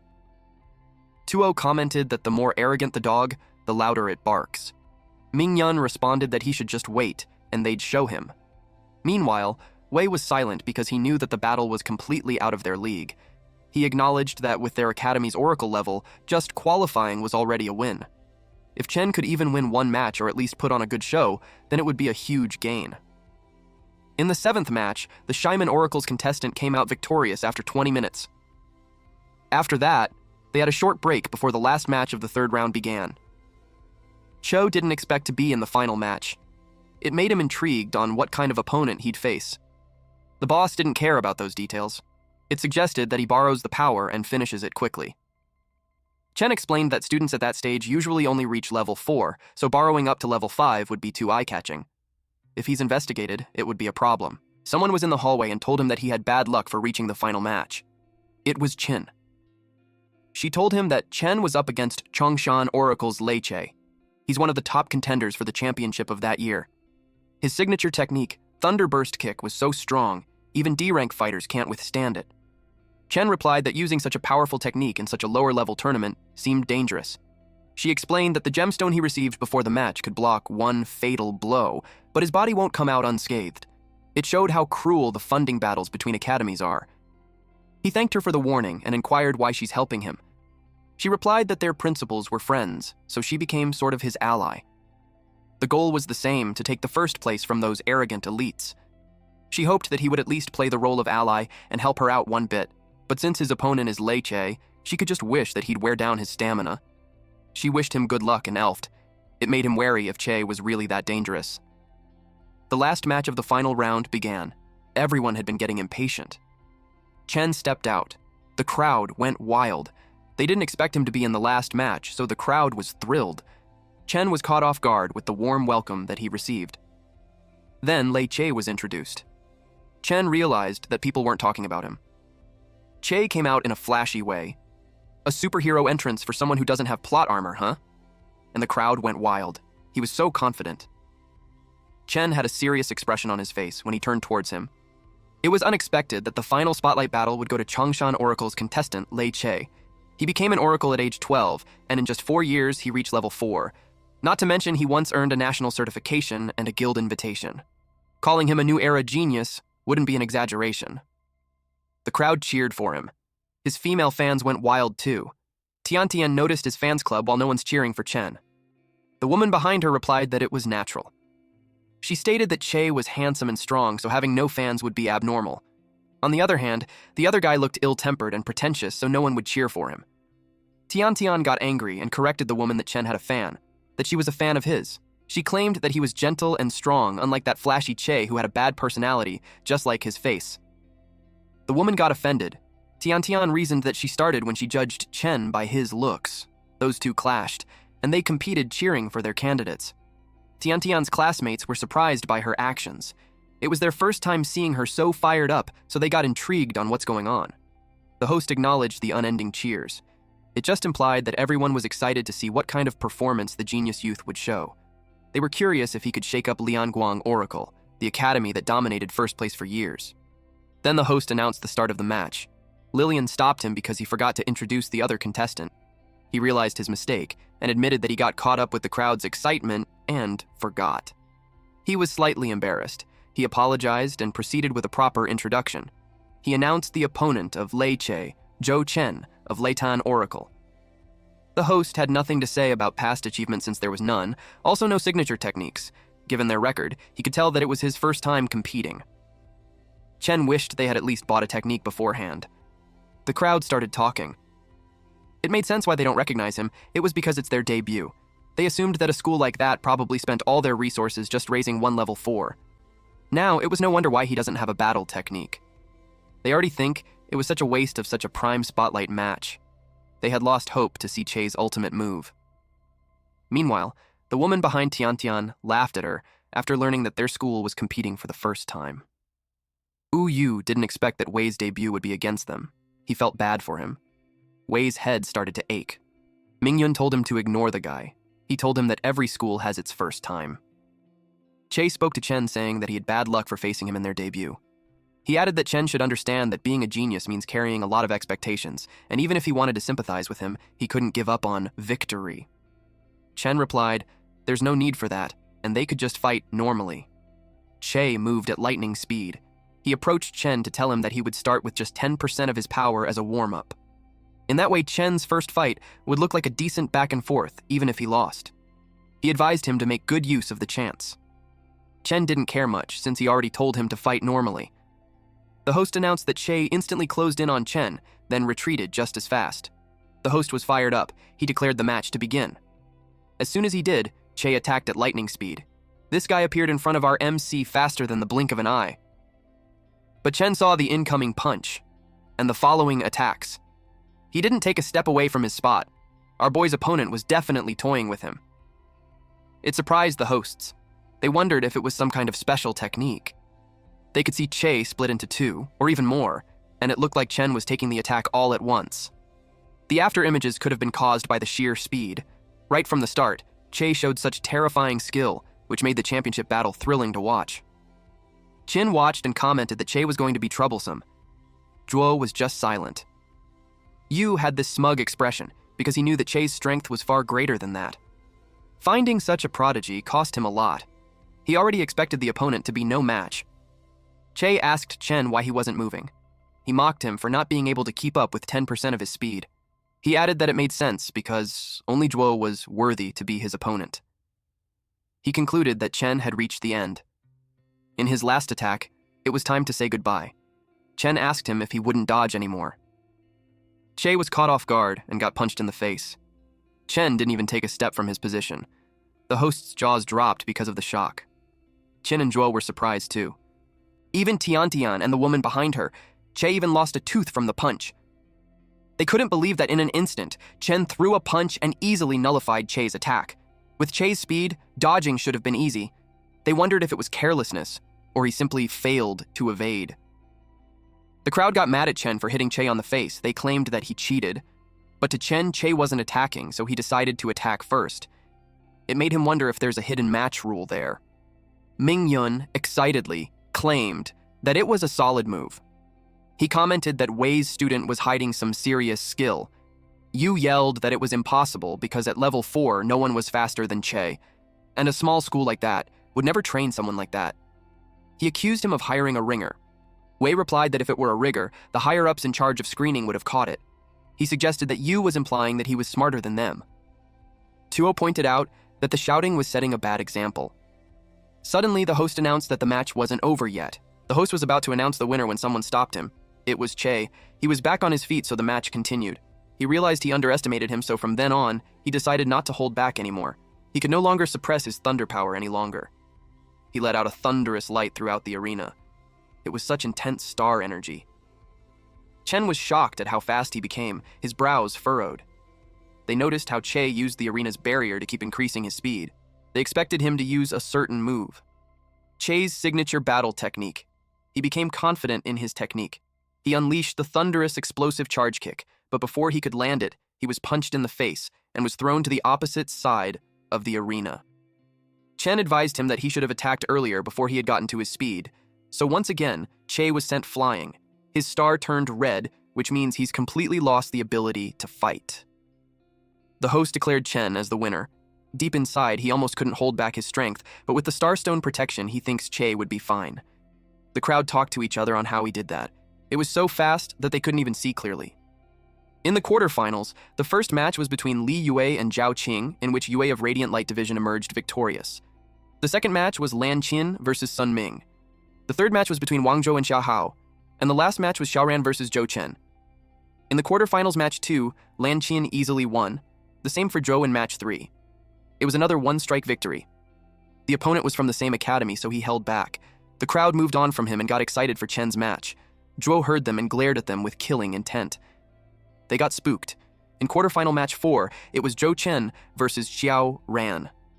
Xiao Ran's explosive fist lives up to its name. The angles were vicious and hard to block. But Chen was dodging as if he predicted his opponent's moves. The speed was so fast that no one could even follow. In one strike, he won. Some men in black suits watch him through the screen. They noticed how he hasn't even used a battle technique. He's only using star energy to strengthen his body and strike his opponents. His start energy control was good, that there's no need for real techniques. They speculated him to be above level 4, and he just had to lower his rank to compete. Or that maybe he used some kind of illegal drug to boost his power. Either way, it breaks the rules of the tournament, so they had someone to check it out. The host announced that the next fight is the first semi-final between Leighton Division's Zhou Chen versus Shining Light Division Lie Yue. But he noticed some men approached Chen. The crowd had asked what was going on. Chen was asked to put on a device and then release a burst of star energy pressure once he got it on. The crowd speculated that those men were from Mid-City District Special Inspectors. They knew that inspectors were specifically there to verify the levels. Because of that, they started to think that Chen must not have been a level 4. They started to speculate that he must have been a substitute fighter. Chen started to wonder if he overdo it after all. He took a mental note not to stand out too much in the future. The men checked their screen. Verification was complete, and there was no discrepancy in level, and no sign of drugs in the contestant's body. The host announced that the inspector had just confirmed that Chen was really an E-rank level 4. After that, the tournament continued. The announcement was followed by a deafening silence. The crowd were surprised that he was just really level 4 after demonstrating his skills. The semi-final match between Yue and Chen started. Yue was scared of how strong he was, and in one strike, Chen had won again. It was unbelievable. He secured victory again and advanced to the finals. Mingyun told Wei that his student was really special. Wei pretended that he knew that before. Some men approached Principal Hu as they didn't expect that the Leighton would produce such promising students for that year. The man flattered him by saying that he always heard that the principal was extremely dedicated to his work. Now, seeing how excellent his student was, his reputation was well-deserved. The man added that they should all learn from him. Yu and Tuo scowled at them. Wei didn't expect that Chen would make it to the finals on his very first tournament. He could confidently say that he didn't let him down. The semi-final match 2 between Zhuo and Qin started. Qin bore in her mind that she absolutely cannot lose the Academy's honor. She noticed him. Zhuo was exuding with killing intent. And the host announced that they should begin. 2 girls cheered for their seniors. Zhuo noticed them. Qin thought it was her chance since he got distracted. She attacked him and hit his chest with the combat skill called Flowing Cloud Hand. But Zhou didn't budge. Instead, he glared at her. She got terrified when she realized her attack was completely useless. He saw that she had magic ability. He grabbed her arm, then she tried to elbow him. Then he told her that the magic ability was ridiculous. It angered her. She rapped him using her ability. And then she puts distance between them. She thought it was a good hit. But to her surprise, he appeared behind her and told her that it was such a petty trick. She didn't know when he had done that. Then he punched her using his battle skill, Boiling Blood. She was blasted away. Both sides were strong. The semifinals were really on another level. The arena has been shattered, and yet Zhuo wasn't hurt at all. The girls in the audience felt worried for their seniors because it made them on the verge of tears. Mingyun was worried for Qin too. She was bruised all over. Her talisman fell. She forced herself to continue fighting. Back then, on a rainy day in school. She saw some girls gathered in an area when training time had already started. One of her juniors cried because when the academy subsidy was gone, she would have to go back to work. She wanted to keep studying to become a recruiter. She promised them that they would win the championship, then the Ministry of Education won't cancel their subsidy, and everyone can keep studying. The girl became hopeful. Then she remembered something. She gave her a charm to express their support for her. She was touched. In the present moment, she wanted to uphold the deal. She desperately tried to reach her charm, but Zhuo just stepped on it while saying that she'd been fighting desperately just for that. He kicked her while telling her that she's boring. With her state, her supporters can no longer cheer her on. The system detected that her start stone had turned red, meaning she lost the ability to fight. Zhuo was declared the victor, but even after that, he wanted to kick her with condensed energy on his foot. The host yelled at him to stop since the match was already over. He quickly yelled for someone to restrain him. The crowd was terrified of what he's trying to do. Mingyun yelled at him to stop at once. Someone yelled at Yue to intervene, otherwise someone would die, but he replied that there was no need. He watched the arena, and the ground shattered. Chen had saved Qin. He asked if it was their academy's fighting style to bully someone who can't fight back. Zhuo turned to see who it was. He found Chen. The host was relieved that Chen saved Qin at the critical moment. Mingyun rushed down to Qin, feeling relieved. The crowd yelled that Zhuo was too much. They cheered for Chen to teach him a lesson in the finals. Zhuo claimed that whoever that was doesn't matter because one more or one less doesn't make any difference. At this point, Chen was already angry. Since both contestants agreed to go directly to the finals, the host requested the staff to repair the arena to be able to proceed smoothly. Xiaoxia, Jiaru, and Wenhao arrived and sat beside Tiantian. Jiaru asked Tiantian what the situation was. She told him that he made it to the finals, but she's worried since his opponent wasn't easy to deal with. Mingyun was frustrated that Tuo allowed some lunatics like that to complete. He advised Wei to keep his eye on this one. They told Chen to be careful. Chen replied that they shouldn't worry. Zhuo asked Chen if he really thinks he had a chance given his background and resources. He claimed that from the start, the battle was already decided. Chen cuts him off by saying that he talked so much crap, so he asked if they're still going to fight or not. Zhuo glared at him, and once everything was ready, the host announced the match to begin. Immediately, Zhuo went to punch him. Chen just stood there. Zhuo expressed that he thought he would be more impressive. Chen replied that it should be his line. Zhuo was caught off guard. He taunted him by asking if that was all the reigning champion had. Then he counterattacked. Zhuo fought back using his boiling blood battle technique, and their fists met each other at an insane speed. The host announced that he had worked in the field for over 10 years, and he had never seen such a spectacle in a level 4 match. It was hard to imagine that it was Lei Tian's first competition. Chen was so strong. Even Wenhao and Jiaru couldn't believe it. Chen had sparred with them before, but they realized that he must have been holding back all along. They were only one level apart from him, but the gap in power was huge. Chen kept punching. His fist landed on Zhuo's jaw.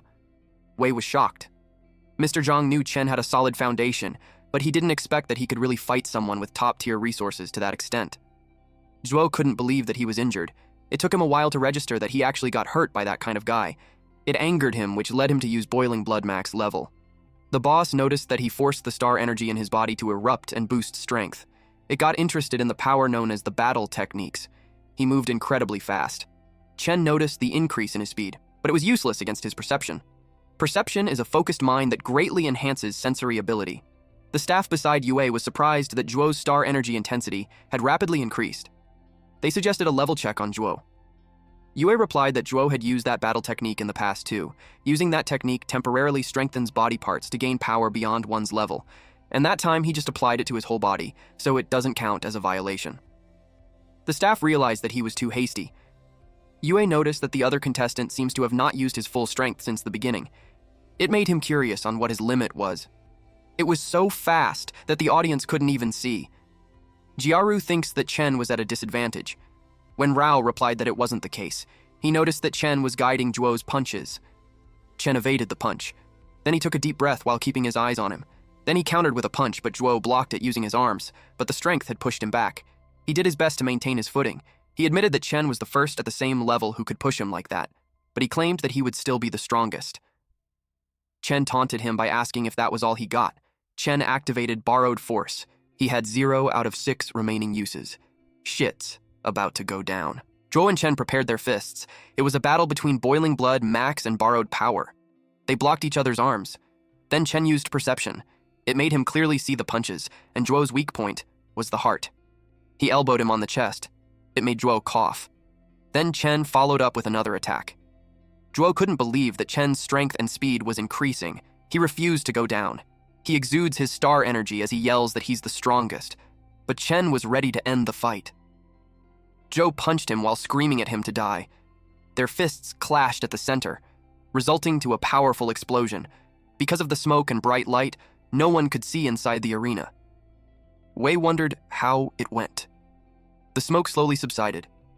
Eventually they saw Zhuo still standing, but this fucker then fell to his knees and had lost the ability to fight, and the one standing until the end was Chen. The host congratulated Chen for winning the Level 4 Group Championship. Ladian's points have also achieved a historic comeback. They had secured the championship with 200 points. It was the first time since the start of the Outer Exchange Tournament that a regional academy had taken the overall championship. Following Lei Tian was Liang Guangyu with 160 points, Yun Huyu with 135 points, and on the fourth was Chong Guangyu with 110 points. Everyone from Lei Tian celebrated. They had faith that Chen would pull it off. Mr. Zhang screamed that Chen really made them proud. Even Wei praised him for a job well done. Now, they don't have to beg for subsidies. Mr. Zhang couldn't believe him for highlighting that. The other men noticed Wei was still there, so they hurriedly went down to congratulate him. While Tup was holding back his anger, Yu couldn't decide where to go. Eventually he went with them. Since the match was over, Yue decided to head back. He left the rest of the work to the stuff. His interest was caught by Chen. Then he noticed a middle-aged man and a high school girl on the side. He recognized him and thought that he came there for Chen too. The girl was Lin En. The man beside him didn't expect that the outer district would be able to produce such talent. It was no wonder that En came to watch. He asked her if she had heard of him before. He wondered if she could bring him to the guild. She replied that they were neighbors when they were kids, but after she moved, they never met again. She bumped into him by chance in the Blackwater district last time, and he didn't recognize her, but she could try his best to pull him into the guild. The Lentian Academy had received the trophy. Wei gave a speech about how they had proved with strength that even small places can raise a golden phoenix. The reporters told Chen to look at the camera. He was more tired of this than the match itself. The next day, in the principal's office, he made it to the headlines. Wei sincerely thanked him. He gave him the crystal as promised. He was glad to give it to him, especially if it would help him. The boss celebrated receiving that. Wei expected that the specialized institutes of the inner district would soon be reaching out to him. He told him that once he got in, he shouldn't forget Leidian. Chen assured him that he won't forget. When he left the principal's office, he noticed someone outside. It was his friends. He was surprised to see those three when it was school break. They came to find him. Jaru comfortably placed his arm around Chen's shoulder while expressing that he didn't expect so soon that after the match ended, schools already sent out admission notices. And they turned out to be from the 5 great academies. They had been all admitted to the 5 academies. Chen congratulated him. He believes that with his skills, it would be strange if they didn't want him. Jiaru replied that it was all thanks to him. And as his underlings, he claimed that their goals won't be so short-sighted. He imagined that one day, they would be great partners. Chen asked what he meant. Xiaoxia translated for him that it meant that Jiaru would be counting on him.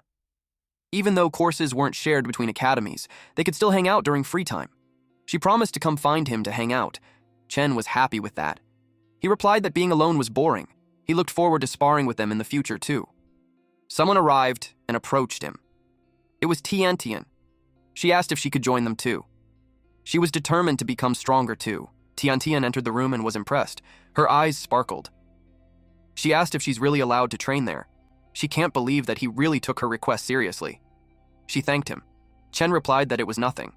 He just mentioned it to the principal, and he agreed right away. She thanked the principal and everyone else for letting her use the equipment. The principal thought of getting rid of the honors class restrictions so all the students can use the training equipment freely. He realized that a lot of things needs to be reformed, including future educational benefits. Renovating the school was also on the list. Thanks to the prize money from winning the regional exchange tournament, he can finally do the things he always wanted to do. He acknowledged that it was all thanks to everyone's hard work. He thanked them all. They all smiled warmly. But Jiaru had to admit that it sucks that the principal waited until after he graduates to make the school that nice. He wouldn't get to enjoy any of it. Wenhao told him to shut up because he's ruining the moment. Principal Wei told them that they're always welcome to come back and visit. Xiaoxia got curious why Tiantian suddenly had the urge to train so hard, especially when the school's already on break after the tournament. Jiaru saw them and got curious when the two of them got close. Tiantian blushed as she explained that she always thought she doesn't have any talent, so she just let things be, but seeing them fight so hard for their dreams made her want to be cool like them. She's more confident in her academic skills, so she planned to apply to the 5 great academies as a cultural specialist. She only needed to be level 2 for that track. And the deadline is in a month. She wanted to give it her all, even if she failed. Her story made Xiaoxia sob. She promised to help her with everything she could. She had faith that she could do it. Tiantian thanked her. Jiaru offered to help too. Then he asked what Chen's plans were. He asked if he had decided on any schools yet. Chen admitted that he hasn't received any acceptance letters yet. That was a surprise. Jiaru asked why when he got his letter the day after the tournament ended. They even got accepted into the 5 great academies, so there's no way that no school wouldn't scout Chen. He had no idea either. Principal Wei informed him that it was also something he would like to discuss. He gave him a red envelope. It was the acceptance letter that just arrived that day. As Jiaru expected, there was no way that no school would want Chen. He encouraged him to hurry up and see which of the 5 great academies was it. It was an invitation from the Dawnbreaker Blade Oracle Specialized Academy, addressed to Chen. There was an instruction that if he accepts, he had to keep the card safe and report to the academy with it by September 16, 2026, but if he wishes to decline, he could just simply break the card and his eligibility would automatically be voided. They were all surprised by Jaru's loud voice. Jaru was shocked because Dawnbreaker Academy was the one that walks all over the 5 great academies. Chen asked what he meant, so he explained that among all the Oracle academies in the country, there were 5 that were recognized as the best. Those were the Morningstar Academy, Watchers Academy, Red Lion Academy, Azure Sky Academy, Alpha Academy. Each of those academies was a symbol of authority and power, possessing the highest privileges. However, the one and only academy that stands above all 5 of them was the Dawnbreaker Academy. If Dawnbreaker wanted a student, they got to pick first. Even the 5 great academies had to get in line. Chen asked why there were only 5 best academies when Dawnbreaker was also a prestigious one. Principal Wei explained that it was because the Dawnbreaker Academy's value can't be measured on the same scale as the 5 great academies. It was a school founded specifically to subjugate fishers. According to a central government confidentiality agreement, the existence of fishers wasn't supposed to be disclosed in outer sectors. But they all earned access to the inner sector, so a brief mention should be fine. Tiantian doesn't have access to the inner sector yet, so she asked if she should step out for a minute. Principal Wei told her that there's no need as long as she won't repeat what she hears. A fisher was a vast world filled with creatures whose strength was comparable to oracles.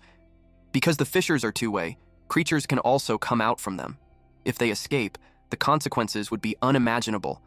So when a fisher appears, oracles are needed to go inside and subjugate these creatures. Although subjugating fishers can bring great fame and fortune, the danger was also beyond imagination. Principal Wei was once a member of a fisher subjugation team, but during one mission, their team suffered heavy casualties. In the end, after one of their core members got injured and left with serious side effects, the team's whole morale shattered and they were forced to disband. While other academies also require students to deal with fishers to pass the advancement exams, the difficulty and casualty rate for the Dawnbreaker Academy was the highest by far. So he encouraged Chen to think carefully about whether he really wanted to go. The academy only has priority recruitment rights. Even if he refuses their offer, it won't stop other schools from scouting him. He also didn't want him to walk to his death without knowing the risks. Chen expressed that he wanted to go. It was a palace where he can get stronger and make money, so there's no way he'd pass that up. Principal Wei expected him to say that. He could tell he's going to become an incredible warrior. Jiaru grinned and expressed that they won't fall behind. As long as they all get strong enough together, they won't have to worry about those fishers. Chen agreed. Then Jiaru noticed that the deadline was on the 16th.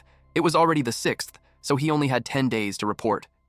It was a surprise because usually they would get half a year break to prepare. Principal Wei explained that Dawnbreak Academy operates on its own terms. They can't be measured using the standards of a traditional school. Chen had to get ready right away, so she apologized to Tiantian that he couldn't help with the training. Xiaoxia told him not to worry about it because he could count on them with that. He went back to his room and started to list the things he had to bring. At that point, the boss came out, along with the crystal. The boss poked the crystal with its fingernails. It sank deep, and then it removed the mystical energy around the crystal. Then the crystal fell and shattered. Chen was surprised to see what happened on his crystal. The shattered crystal made him cry because he planned to sell it for some cash. The boss explained that he took the power from inside it since the stone itself was worthless. Then he remembered that Chen had to take care of something in school, so he asked how it went. Chen informed him that he got accepted into Dawnbreaker Academy. They say it has the best resources, so it was the perfect place to get stronger and pay off his debts. The only catch was that he'll have to subjugate fishers. He heard they were so dangerous that even oracles had to be wary. The boss told him there's nothing to be afraid of in the fishers, since oracles and fishers were essentially the same thing. It was because the star energy that makes them oracles came from fishers.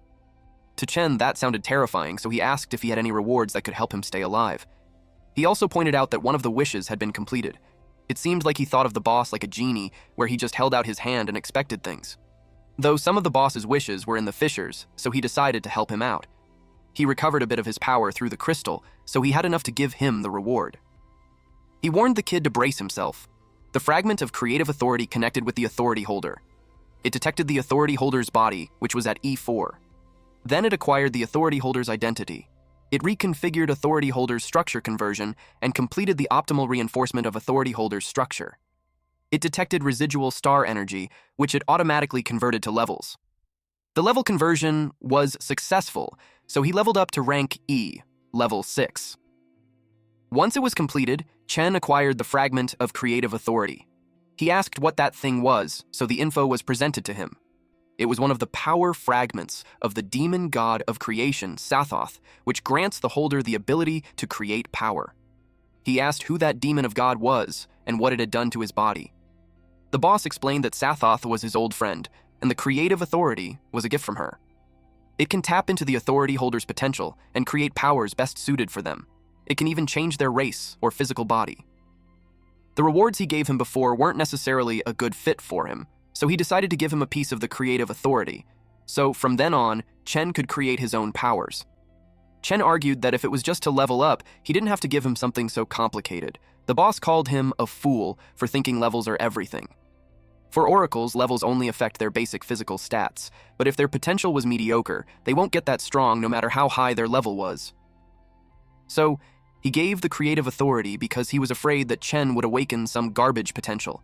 If he's too weak, then he'd be useless.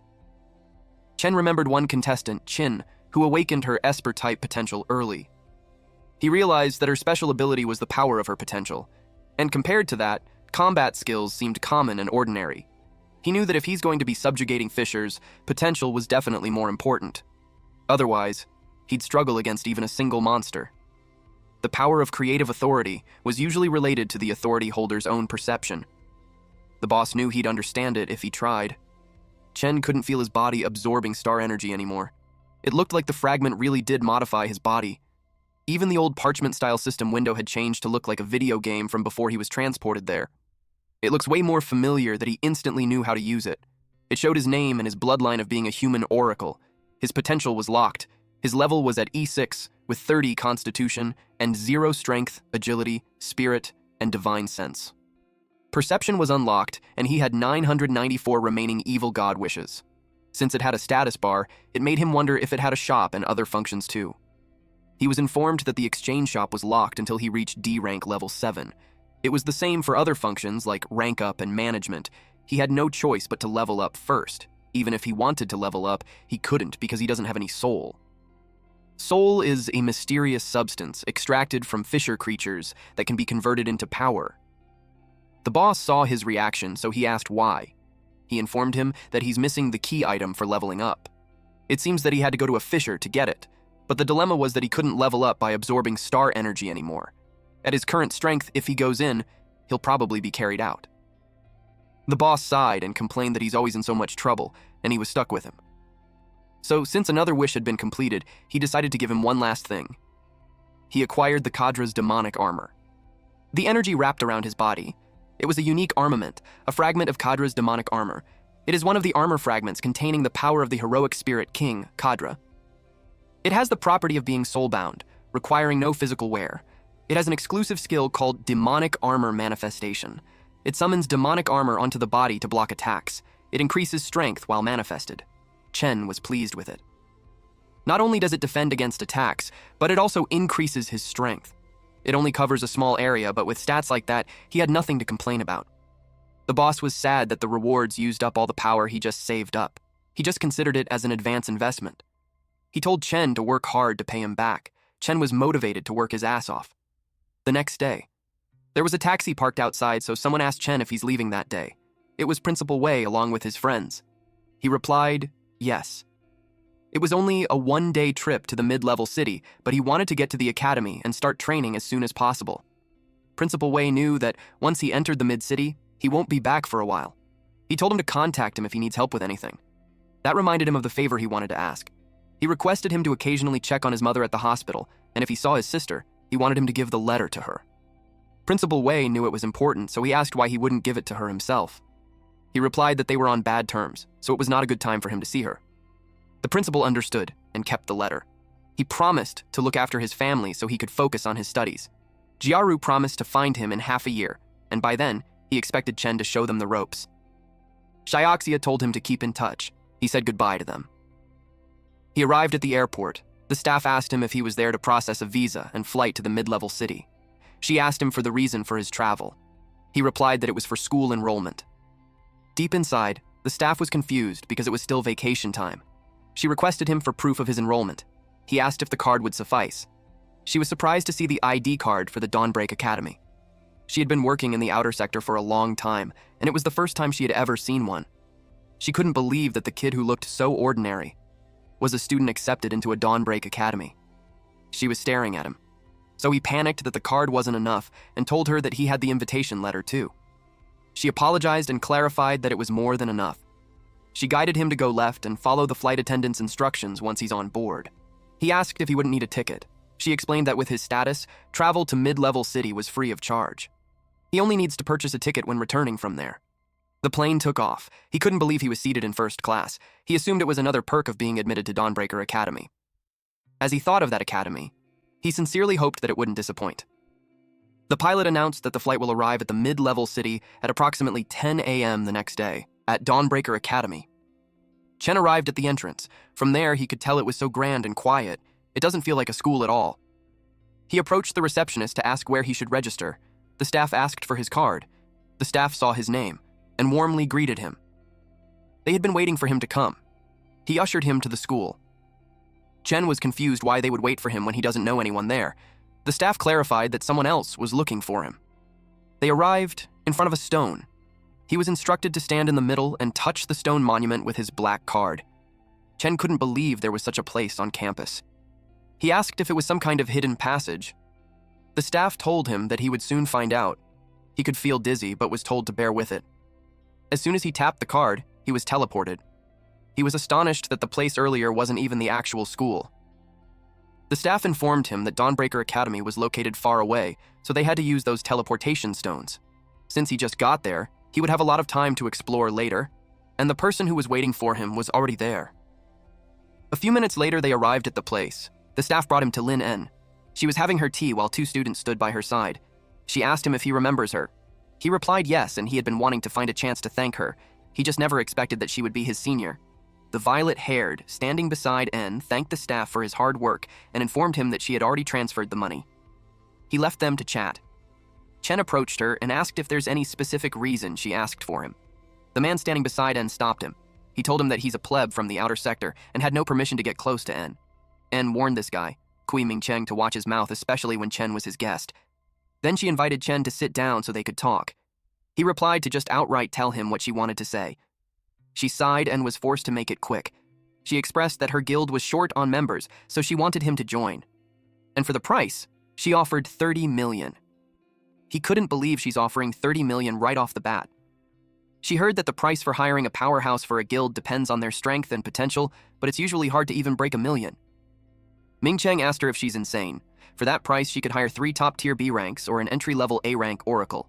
He argued that the piece of trash from the outer sector wasn't worth a fraction of that. He complained that the joke had gone too far. She yelled his name. She glared at him and asked him when did she ever need him to make decisions for her. He got terrified and tried to explain that it wasn't what he meant. Deep inside, he's intrigued on who the kid was for her to protect him like that. The violet-haired woman just watched them. Since Chen just arrived at the central sector, she assumed that he hasn't joined a guild yet. It was the highest amount she could offer, so she hoped he would receive her sincerity. Naturally, Chen was tempted since it was beyond his wildest dreams. But at the moment, he was just an E-rank newbie, so he couldn't understand why she would do that. They were interrupted by an announcement.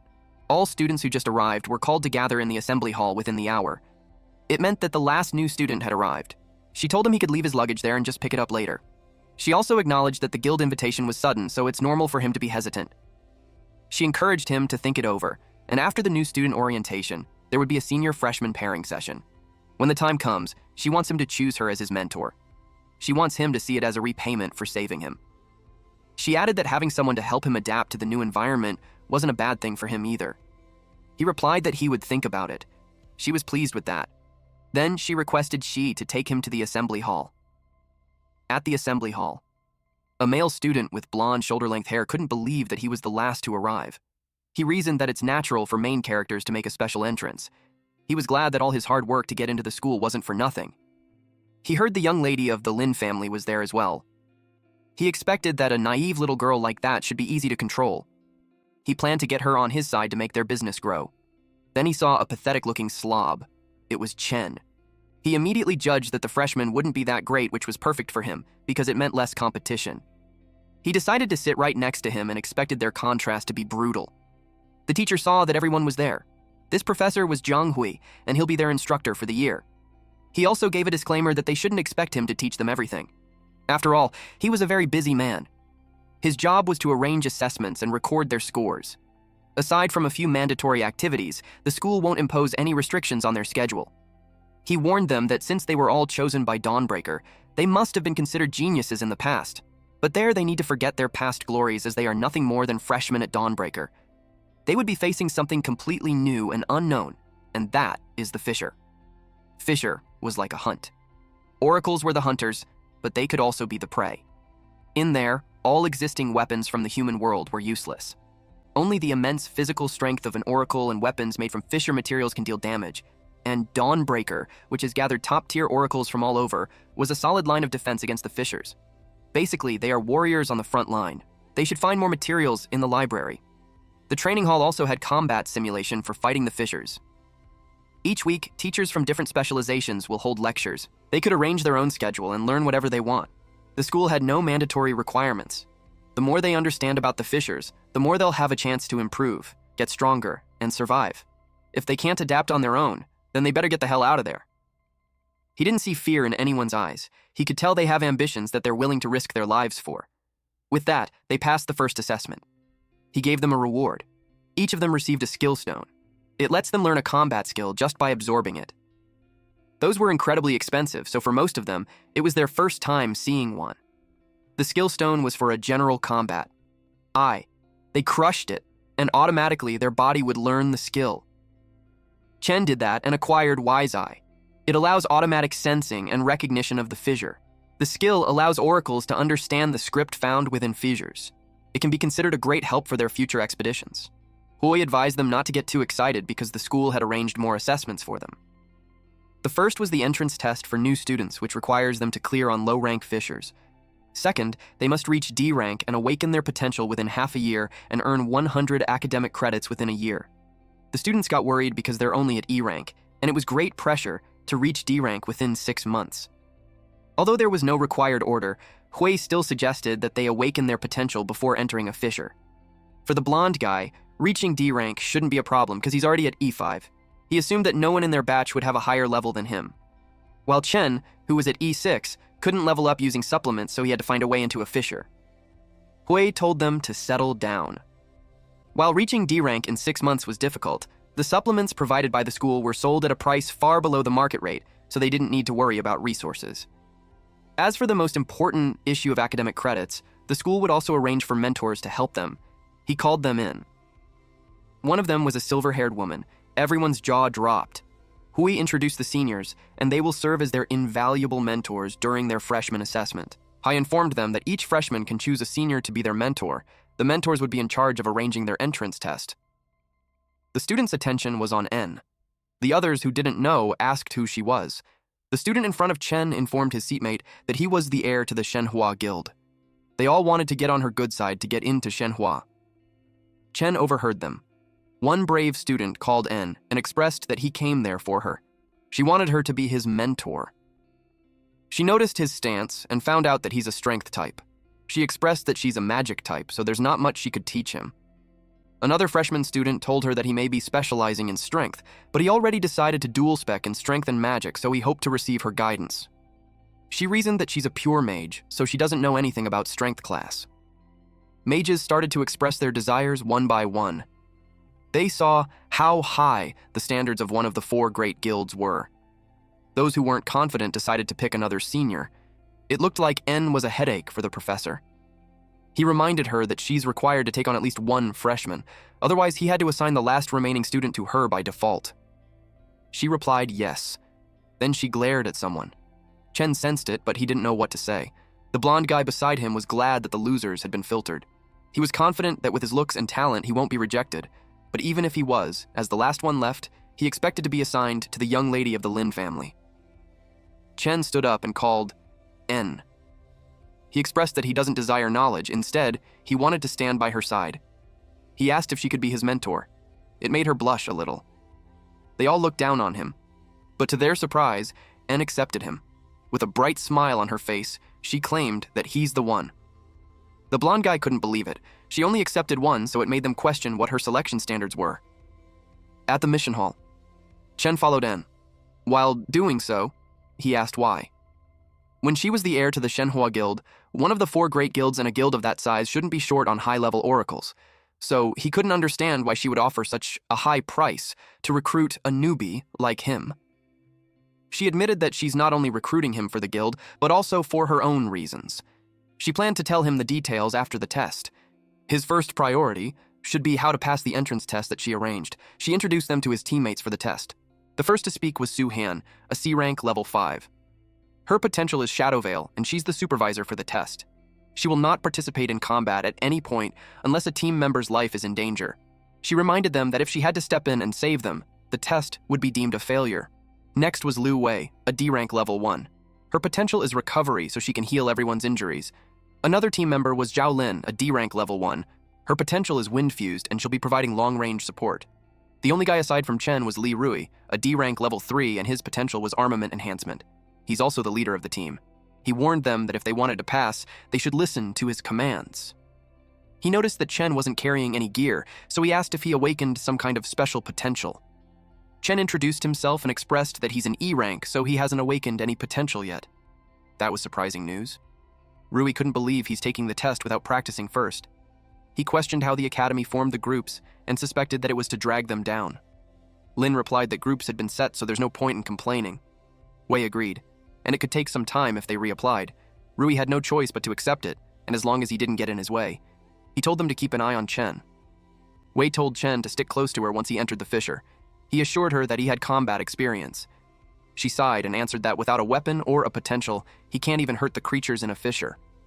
She thought of him as arrogant. Rui went to the staff and informed them that his team is applying for assessment. Their application got approved and instructed them to go to room 1. He received a world tree fragment, which was used to open a fissure passage. The fissure had been opened, so they headed out. Chen noticed how dense the fluctuation of the stair energy was. He hoped to find the key item he needed to level up. They arrived at the gloomy grotto. Immediately they had been spotted. They went into standard formation. Chen noticed how they got into formation in an instant. Their test had begun. Han wished them luck. Then she vanished because of the stealth mode. Rui warned them about the incoming enemies. It was a pack of D-rank shadow demon wolves. Now it made sense that they came at once. It was because they had a sharp sense of smell. Lin used a combat arrow and hit the wolves that Rui was blocking using his shield. Then, he used a frenzied slash at them. He acted so arrogantly that he charged too far ahead. The wolf got into the backline and scratched Lin. Wei saw it and planned to heal her. But behind her, a wolf was closing in, jaws ready to snap. Thank you all for watching. Please watch this next Giga Chad video, and I'll see you guys next time. Also, support the channel by joining the Summon Club membership. You can also support by just liking the video and being awesome.